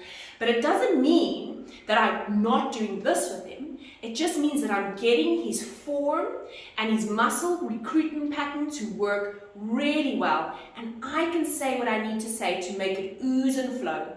And then maybe the next day I'm like, fantastic, now we're doing it faster. And reaching 1 and 2, extending 3 and 4. Open the chest and 6. A nice tip that I want to give you. So one of my really good friends became a Pilates instructor, and it was not her industry at all. And she said to me, listen, this counting thing, I can't do it. I don't know how to do this. I don't know how to count until 10 or 15 and give a correction and then still know where I am with my counts. So she came up with this really cool idea. And I thought, that's so weird, because coming from a dancing background, your body just counts all the time. So you sort of pick up where you are. And so she said, on number 3 and on number 7, I'm allowed to say something. So she was in retail. So she was like, 1, 2, shoulders back, 4, 5, 6, chin in, 8, 9, 10 more. And that's how she taught herself to get into a rhythm. So if she saw something, she was like, I have to wait for number 3 and I have to wait for number 7, otherwise I completely lose my counts. It was actually quite sweet. All right, so here is your task that you're going to do, and do it this week while you're teaching. This is like the best time to practice it. And I promise you, if you can create this structure and this flow, your clients are going to say to you something feels different. Create a class body with all of the tips above in mind for the following classes: hip, shoulder, relaxation, spinal class, full body class, and a magic circle class. It's exactly the same as your intro, because I'm having you create an intro, and then I'm having you create a body, and then we're going to create a conclusion and a warm down. All right, so I'm going to have us have a 5-minute break just to get some water. And if you have any questions, you can put them in here, and I'll also allow you guys to ask questions at the end. So let's just have a 5-minute break, and then we're going to come right back. Okay, so what I want to do is, I said to Connie now, I want to do one more body of a class that is just full body, that is not specifically hip focused or anything like that, and just using whatever there is, bearing in mind that Carly's hurt her right knee, so we can't put her on a knee and stuff like that, which is also quite challenging, which is really nice. I like challenges like that. So I just wanted to create flow in one more class, and then we're going to go over to the conclusion so I can give you as much info as possible. Okay, so that means that we've done an intro. I've shown you how to do intros, and now we're going to do the body. Right. So, and I'm going to shuffle it down. So as I get here, my brain starts going, whew, let's have a look. Where are we? What are we doing? And I just see the edge of the Cadillac, and I'm like, that means abs. Just saying. Yeah. All right. So I've lifted her feet on the bar here just because of the knee, and it's going to make it easier for her. And I'm asking her to open her feet out to the side. Good. Arms are relaxed by her sides and further away from her body so she doesn't feel all scrunched up. So we're now in the body of the class. You're going to inhale there for me. Exhale, gently tucking through. Glutes and hamstrings kick in. Peeling the spine up. Finding that diagonal line. Hold it. Inhale. Exhale, as you curve down, float your arms up above your head. And I give the same instructions when I'm teaching somebody online and they can't see me, and they do it perfectly. To neutral. Inhale. Exhale, rolling up. As you roll up, your arms come down next to your sides, reaching it up. So I'm thinking flow, hold. And these holds are wonderful because it just gives them time to just Enjoy the movement, hold it there, inhale, and exhale, gently curving it down, floating the arms up above the head, and just controlling it back to neutral. One more, inhale, exhale, gently tucking the pelvis through, arms come down, reaching all the way up, getting those glutes to press up, hold, inhale, and exhale, gently curving down. So it's up to me to be present, to have the body language that looks like I'm interested in what she's doing. Keep it there, hands behind your head, please. Inhale, exhale, chest lift up, tummy draws deep, and inhale, lower, and exhale, bringing it up, 2,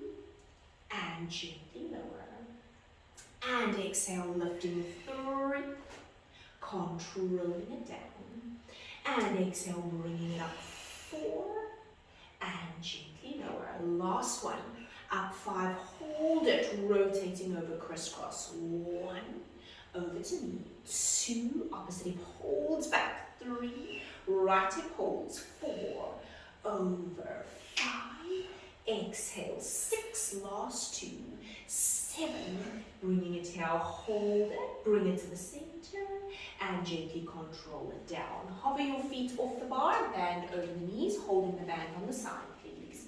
You're going to inhale there for me. Exhale, gently pulling that band down next to the side, 1, and controlling it up. And exhale, drawing it down, 2, so I'm looking at this, thinking what's coming next, and up. I want you to think what you could do next. And exhale up, 3, controlling it.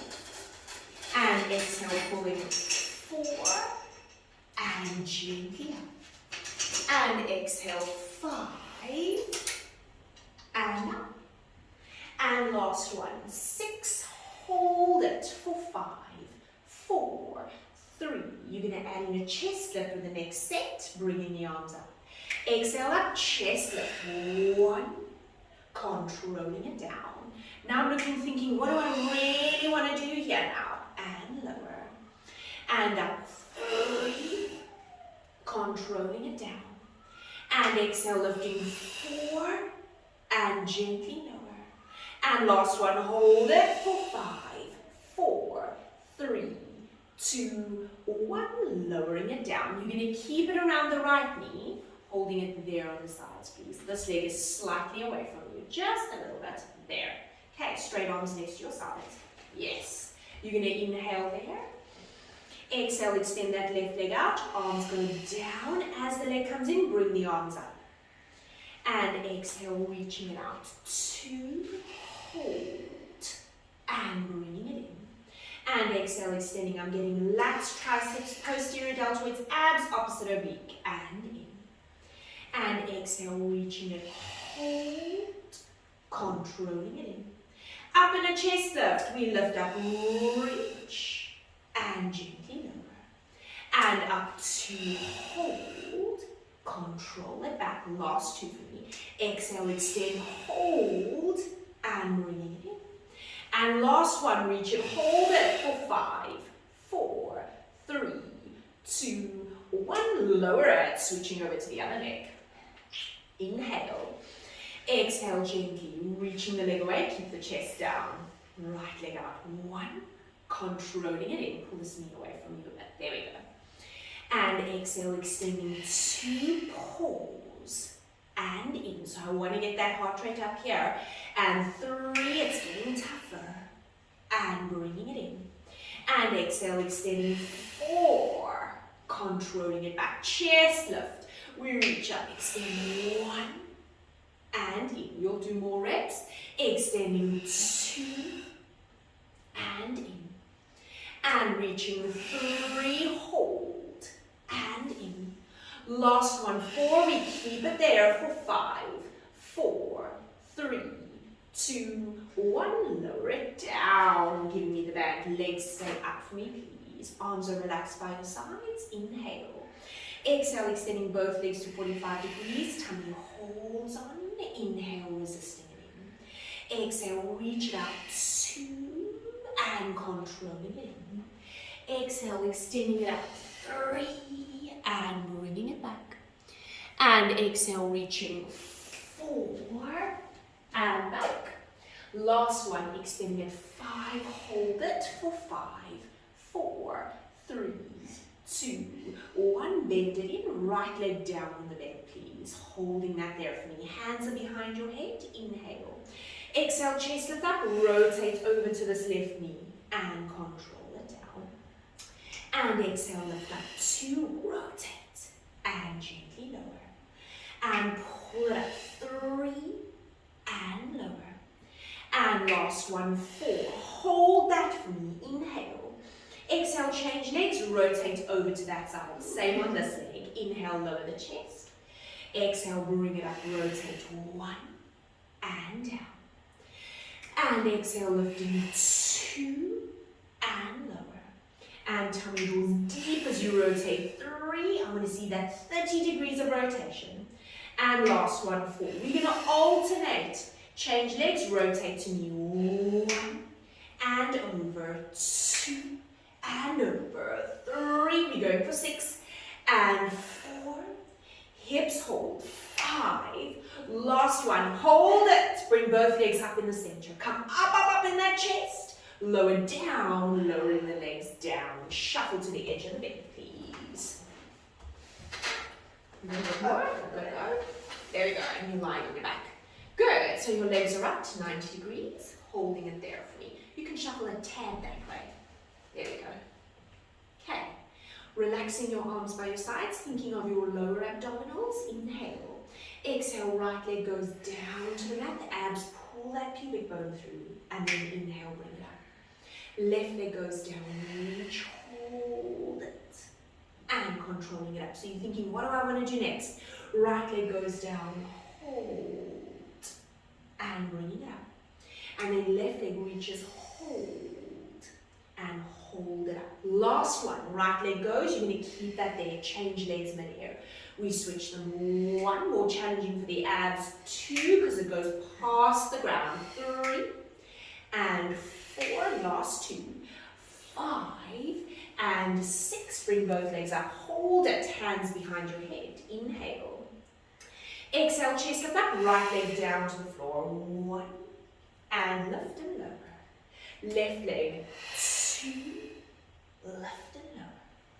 And up, 3, and down. Nice. And lowering 4, controlling it back. Last 2. Tummy deep, 5, and lower. Last one, hold it up here. Change legs. Exhale, 1, and 2, and 3, 4, and 5. Last one, hold it. Bring both legs up. Come up in that chest. Hug your knees into your chest, please. Just releasing a little bit over there. Nice, shuffling up on the bed again. There we go. So you're all the way down, holding that position. Reach your arms straight up to the ceiling. I want you to float your arms up above your head. Keep that there for me. Dead straight arms. Dead straight, dead straight. Good. Lift your right leg up to 90 degrees. Left leg up to 90 degrees. Hold. Inhale into your chest lift. Exhale, curving up, holding that position there. You're going to keep that. Float your arms up next to your ears. Bring them forward. And then curving all the way down. Arms above the head. Inhale into the chest lift. Exhale, curving it up. Floating the arms up. And forward, controlling it down. And inhale. Exhale, tummy draws deep, floating it up. Her abs are going and forward. This is what you call the body of a cross. One more. And inhale. Exhale, rounding up, floating it up. Forward, hold it for 5, 4, 3, 2. Straighten your right leg down. Left leg down, sitting up, twirling your back, hands behind your head, please. Shuffle back a little bit on the bed. So sitting up right up in the back, extending the thoracic spine, pointing the feet for me, please. You're going to inhale. Exhale, rotate over to the right, lifting your right leg off the bed. 1, and lower. Over to the left, rotating 2, and lower. Keep that. I want you to hinge your torso back for me a little bit. There we go. Now, keeping the legs down, rotating over. 1, Rotate to me. 2. Exhale. 3 and 4. Tummy deep. 5 and 6. Rotate. 7 and hold it. Bringing it into the center. And she's dying. Holding it there for me. Hands are behind your head. Sitting up tall in your back. I want you to hinge back a little bit. And you're just going to hold that position with me. Can you go back a little bit further? Hold that for 10, 9, 8, 7, 6, 5. Chest open. 3, 2. Hold it. Tuck your pelvis through, rolling down through the spine and relax it. Excellent. So lift your right leg up to 90, left leg up to 90. Arms are out to the sides for me this time, please. There we go. Get the legs down a little bit. Nice flowing movement. Inhale, reaching it over because I know she's like exhausted and she's puffing and puffing here. Exhale, bringing it back to the center. And inhale over to me. And exhale back to the center. And inhale, reach. And exhale, bringing it back. And inhale over. And exhale back. One more each side. Inhale up and over. And obliques pull you back. And bringing it up and over. And exhale, drawing it back. Hold it here for me, please. Keep that. Straighten the left leg up to the ceiling. Just the left leg. Dead straight knee, dead straight knee. That's it. Inhale, taking it over that way. We're just going to do that side because I know your other knee won't do it. Exhale, pulling it back. And inhale, taking it over. And exhale, drawing it back. And last one, taking it over. And exhale, pulling it back. Hold it. Switch over. Don't fully extend the right knee. Just like that. Inhale, bringing it over to me. And exhale, draw, keeping that opposite shoulder down. And inhale, over. And exhale, pull back. Last one, over. And exhale, bringing it back, hold it. And placing one leg down, other leg down, straight down on the bed, please. Lying on your side. Right, so you lie flat, knees are bent, in line with the coccyx, please. Lifting this bottom side off, so I want to see that little space there. Top hip can roll an inch forward, just so I can get into that glute. You're going to inhale.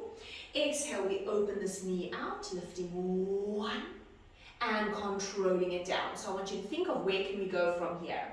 And opening 2, and gently lower.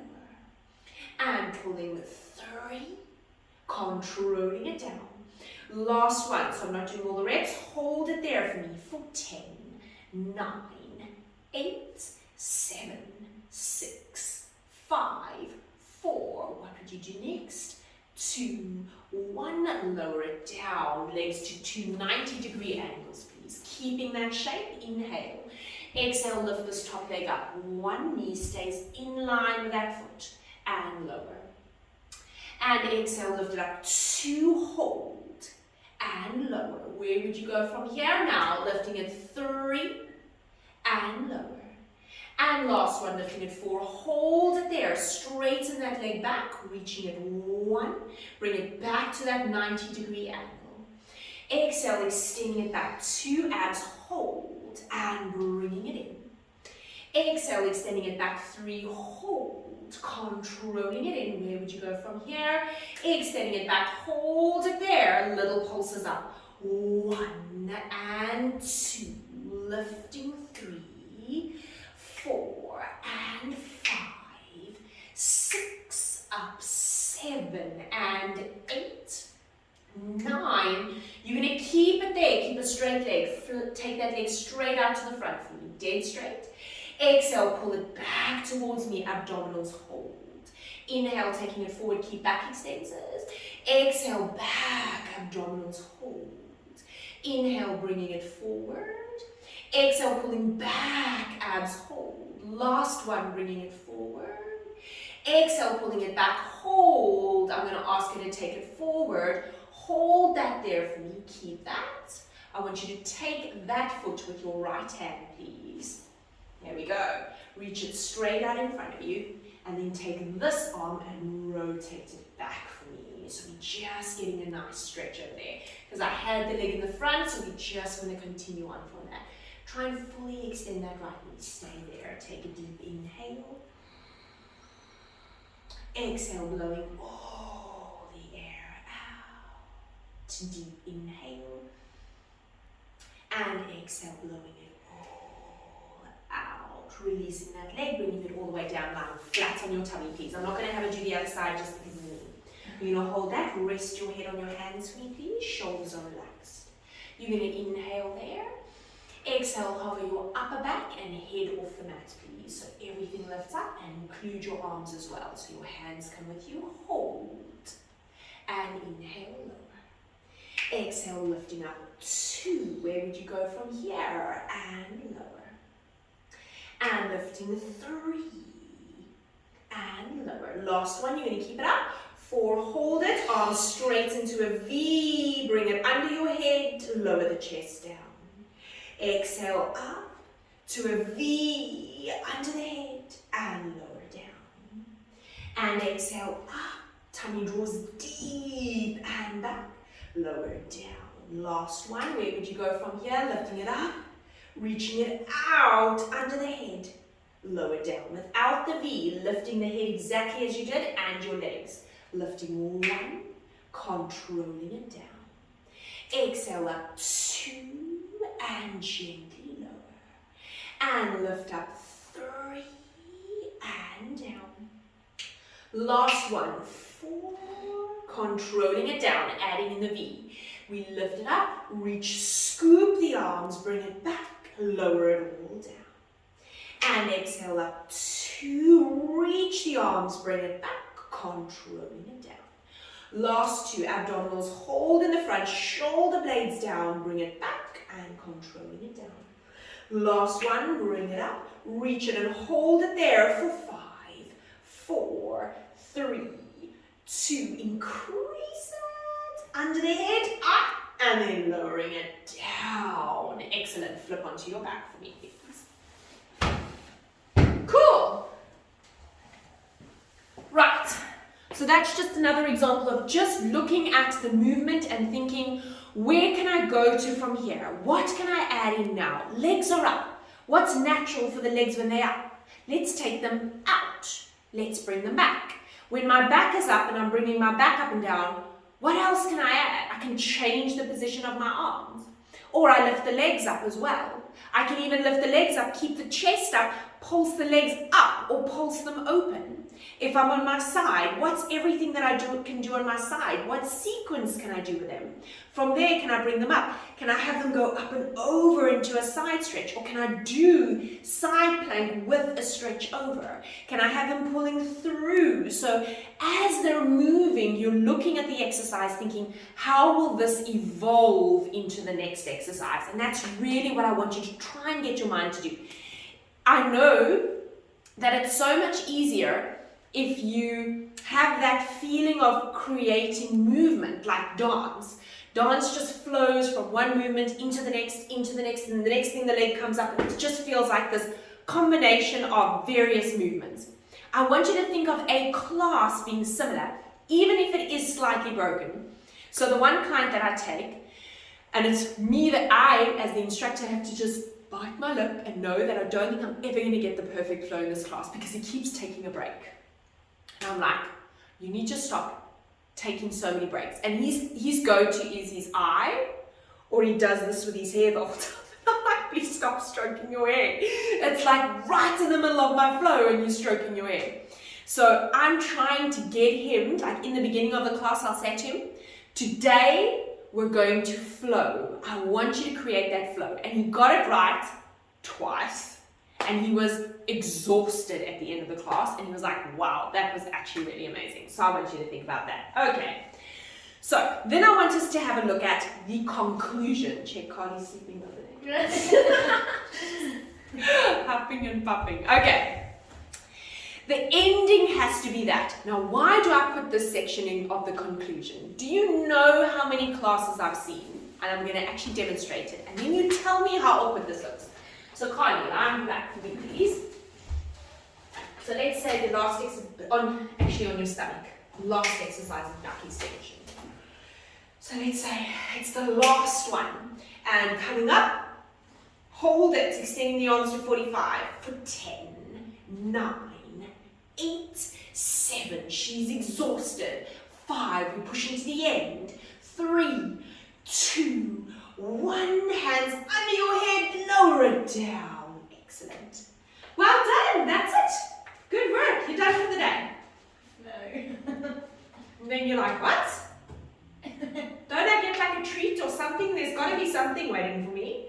So just like cutting it, it just feels, I don't know if it's just for me, but it just looks like there wasn't this structure to it.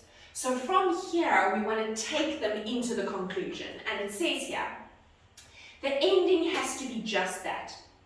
A gradual ending that will bring the heart rate down back to normal, slow the breathing down, and end the structure of the class with a clear purpose to bring the client back to their breath, still their body, and embrace all of the work that they just did. This is a crucial part of the class and is often a miss, leaving the class open-ended and the client wondering what happens next. You can never sprint down the road and then stop, put your handbag on your shoulder and walk off. There has to be a release, a roll down, a nice stretch afterwards, something. You can't give it all that power and then it's got this lame ending. Right, so it says there, only for the instructor to say, well done, you're finished. It feels awkward with that sudden end to a class. Construct a few options for your class ending and have these available in your toolbox to give your client that sweet well done at the end of the class. Right, so this is what happens at a conclusion. It says there, your voice is going to change at this point in the class. It's going to be a lighter voice, slower pace, relaxing, like an oozy type voice, and a deeper voice. You're not going to ask somebody to relax when you're talking like this. The client needs to be in a position that allows them to relax completely. If I know Carly's hurt her knee, I can't put her into child's pose and say, in your relaxation position, please, because that just doesn't make any sense. If you know they struggle being on their knees, then use another position that's comfortable for them. Have options in your mind for standing, supine, prone, and child's pose. So, you want to go and create a conclusion for your classes in standing, supine, and child's pose. So I'm going to do one with Carly now that I absolutely love and I teach it all the time. So we've just done all of this, back extension, oh my word, so much. Lie on your back for me, please. If you remember the hip class that I did right in the beginning with the ending of the body of the class, I had her have her legs straight up to the ceiling. So let's take this leg up, that leg straight down, and this was her last leg, and she was keeping it there, pulsing the leg towards her, and then from there, I'd say pull this knee into your chest, bend the leg for me, please. Just hold it there, fully extend that leg. Because now we did a hip class. I want you to squeeze this glute for me. Shoulders are relaxed. Take a really deep inhale. As you exhale, I want you to reach that bottom leg away from you. Super tuck in the pelvis. Squeeze the glute. Inhale, release a little bit at this leg. And exhale, pull it in again. Reaching that leg away. Squeeze. Hold that, pull this knee over to that shoulder, just a little bit, keeping this opposite leg down. Bringing it back into the center, but stretching, we can have those silent pauses over to the other leg, please. Bringing it in, holding that, you pulling it in, squeezing this left glute, straightening that knee out, hold. Inhale, release. And exhale, pulling it in, squeezing into this hip, hold. And release. One more, and pulling it in, squeezing squeezing into the glute, bring that leg over to the shoulder, hold it there for 5, 4, 3, 2, 1, you're bringing it back up, slowly lowering the leg down, relax your arms by your sides, have everything relaxed. So sometimes we give a massage if you're in studio, which is really nice, just using massage balls, but for group classes and when I teach online, I obviously can't massage anybody, right?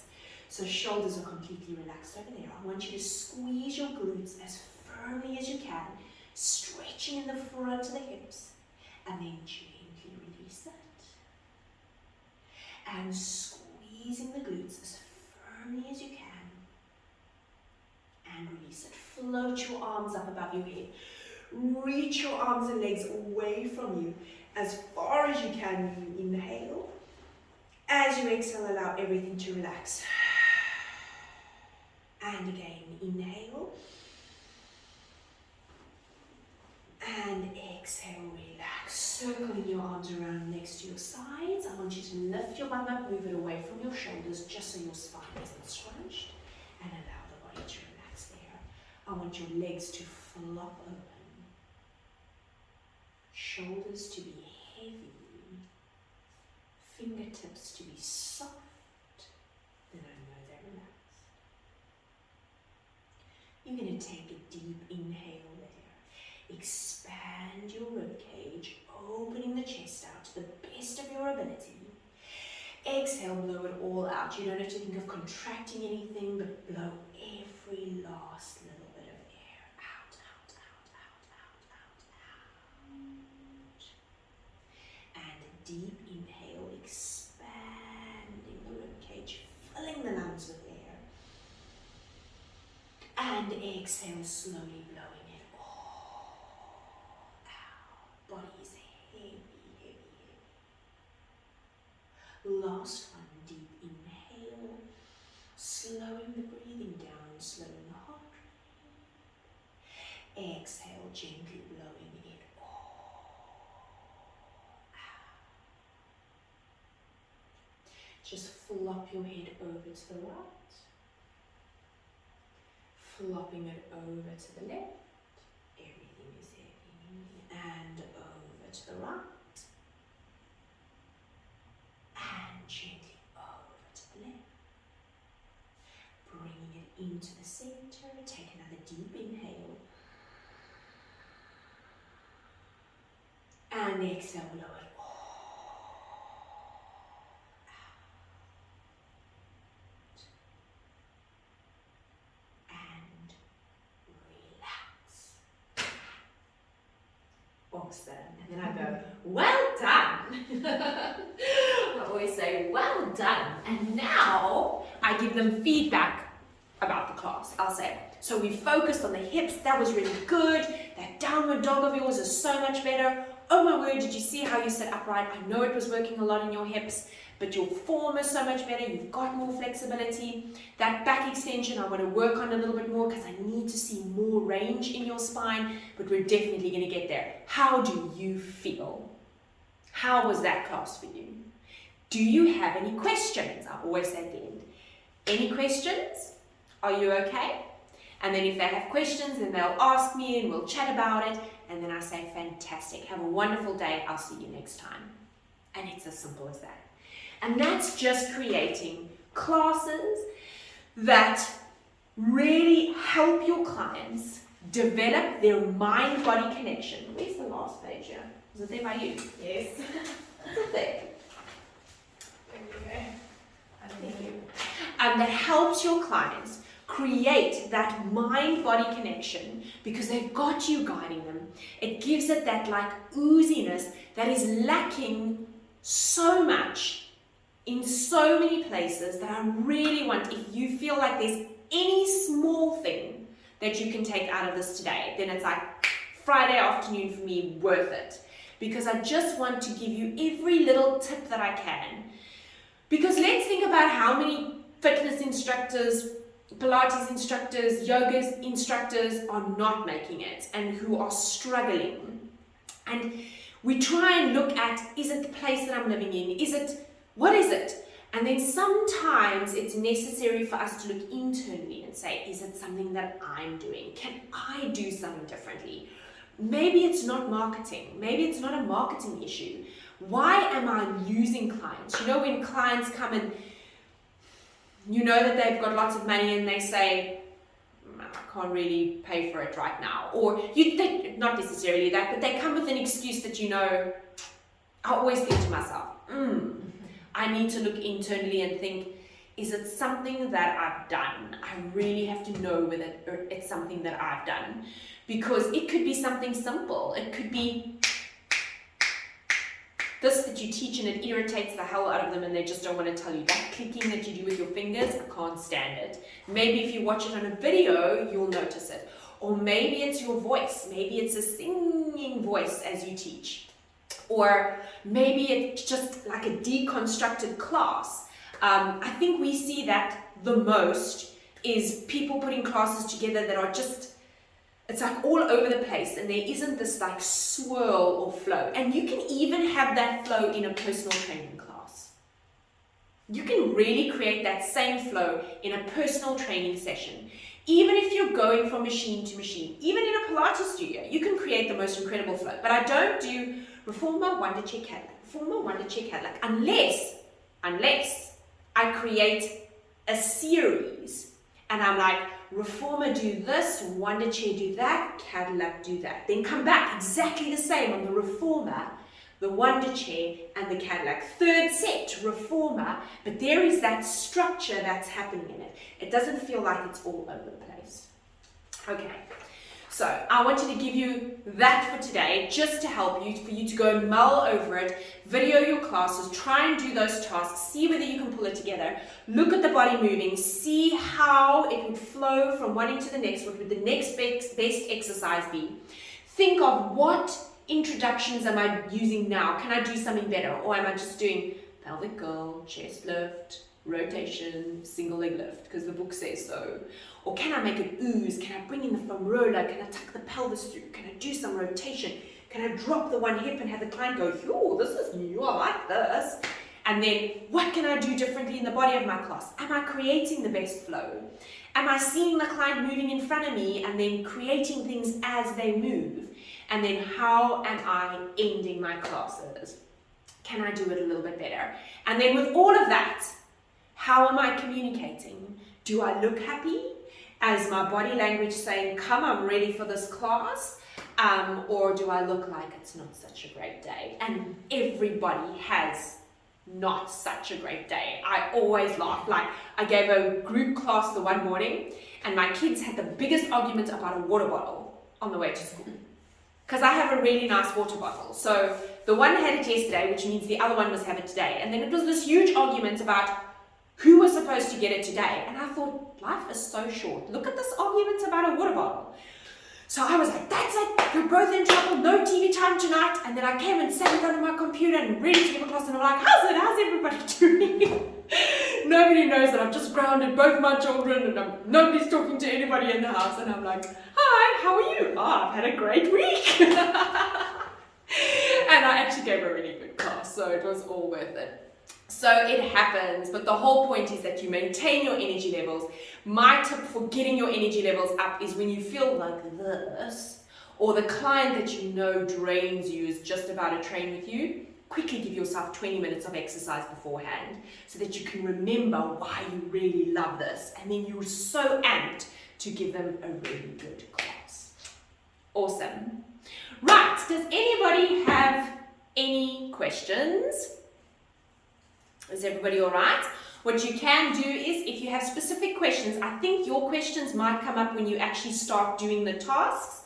So when you do those tasks, put your questions down, send them to me, and you know we always reply. And then I will help you to the best of my ability. Even if I have to send you a video to help you, I will be totally happy to do that. I hope you guys have a fantastic Friday. Thank you, Carly. Next webinar, her knee will be sorted. My word. You guys must have an amazing weekend. I hope you have something fun planned, or at least relaxing. Thank you so much for joining us, and I'll see you guys again. Take care. Bye.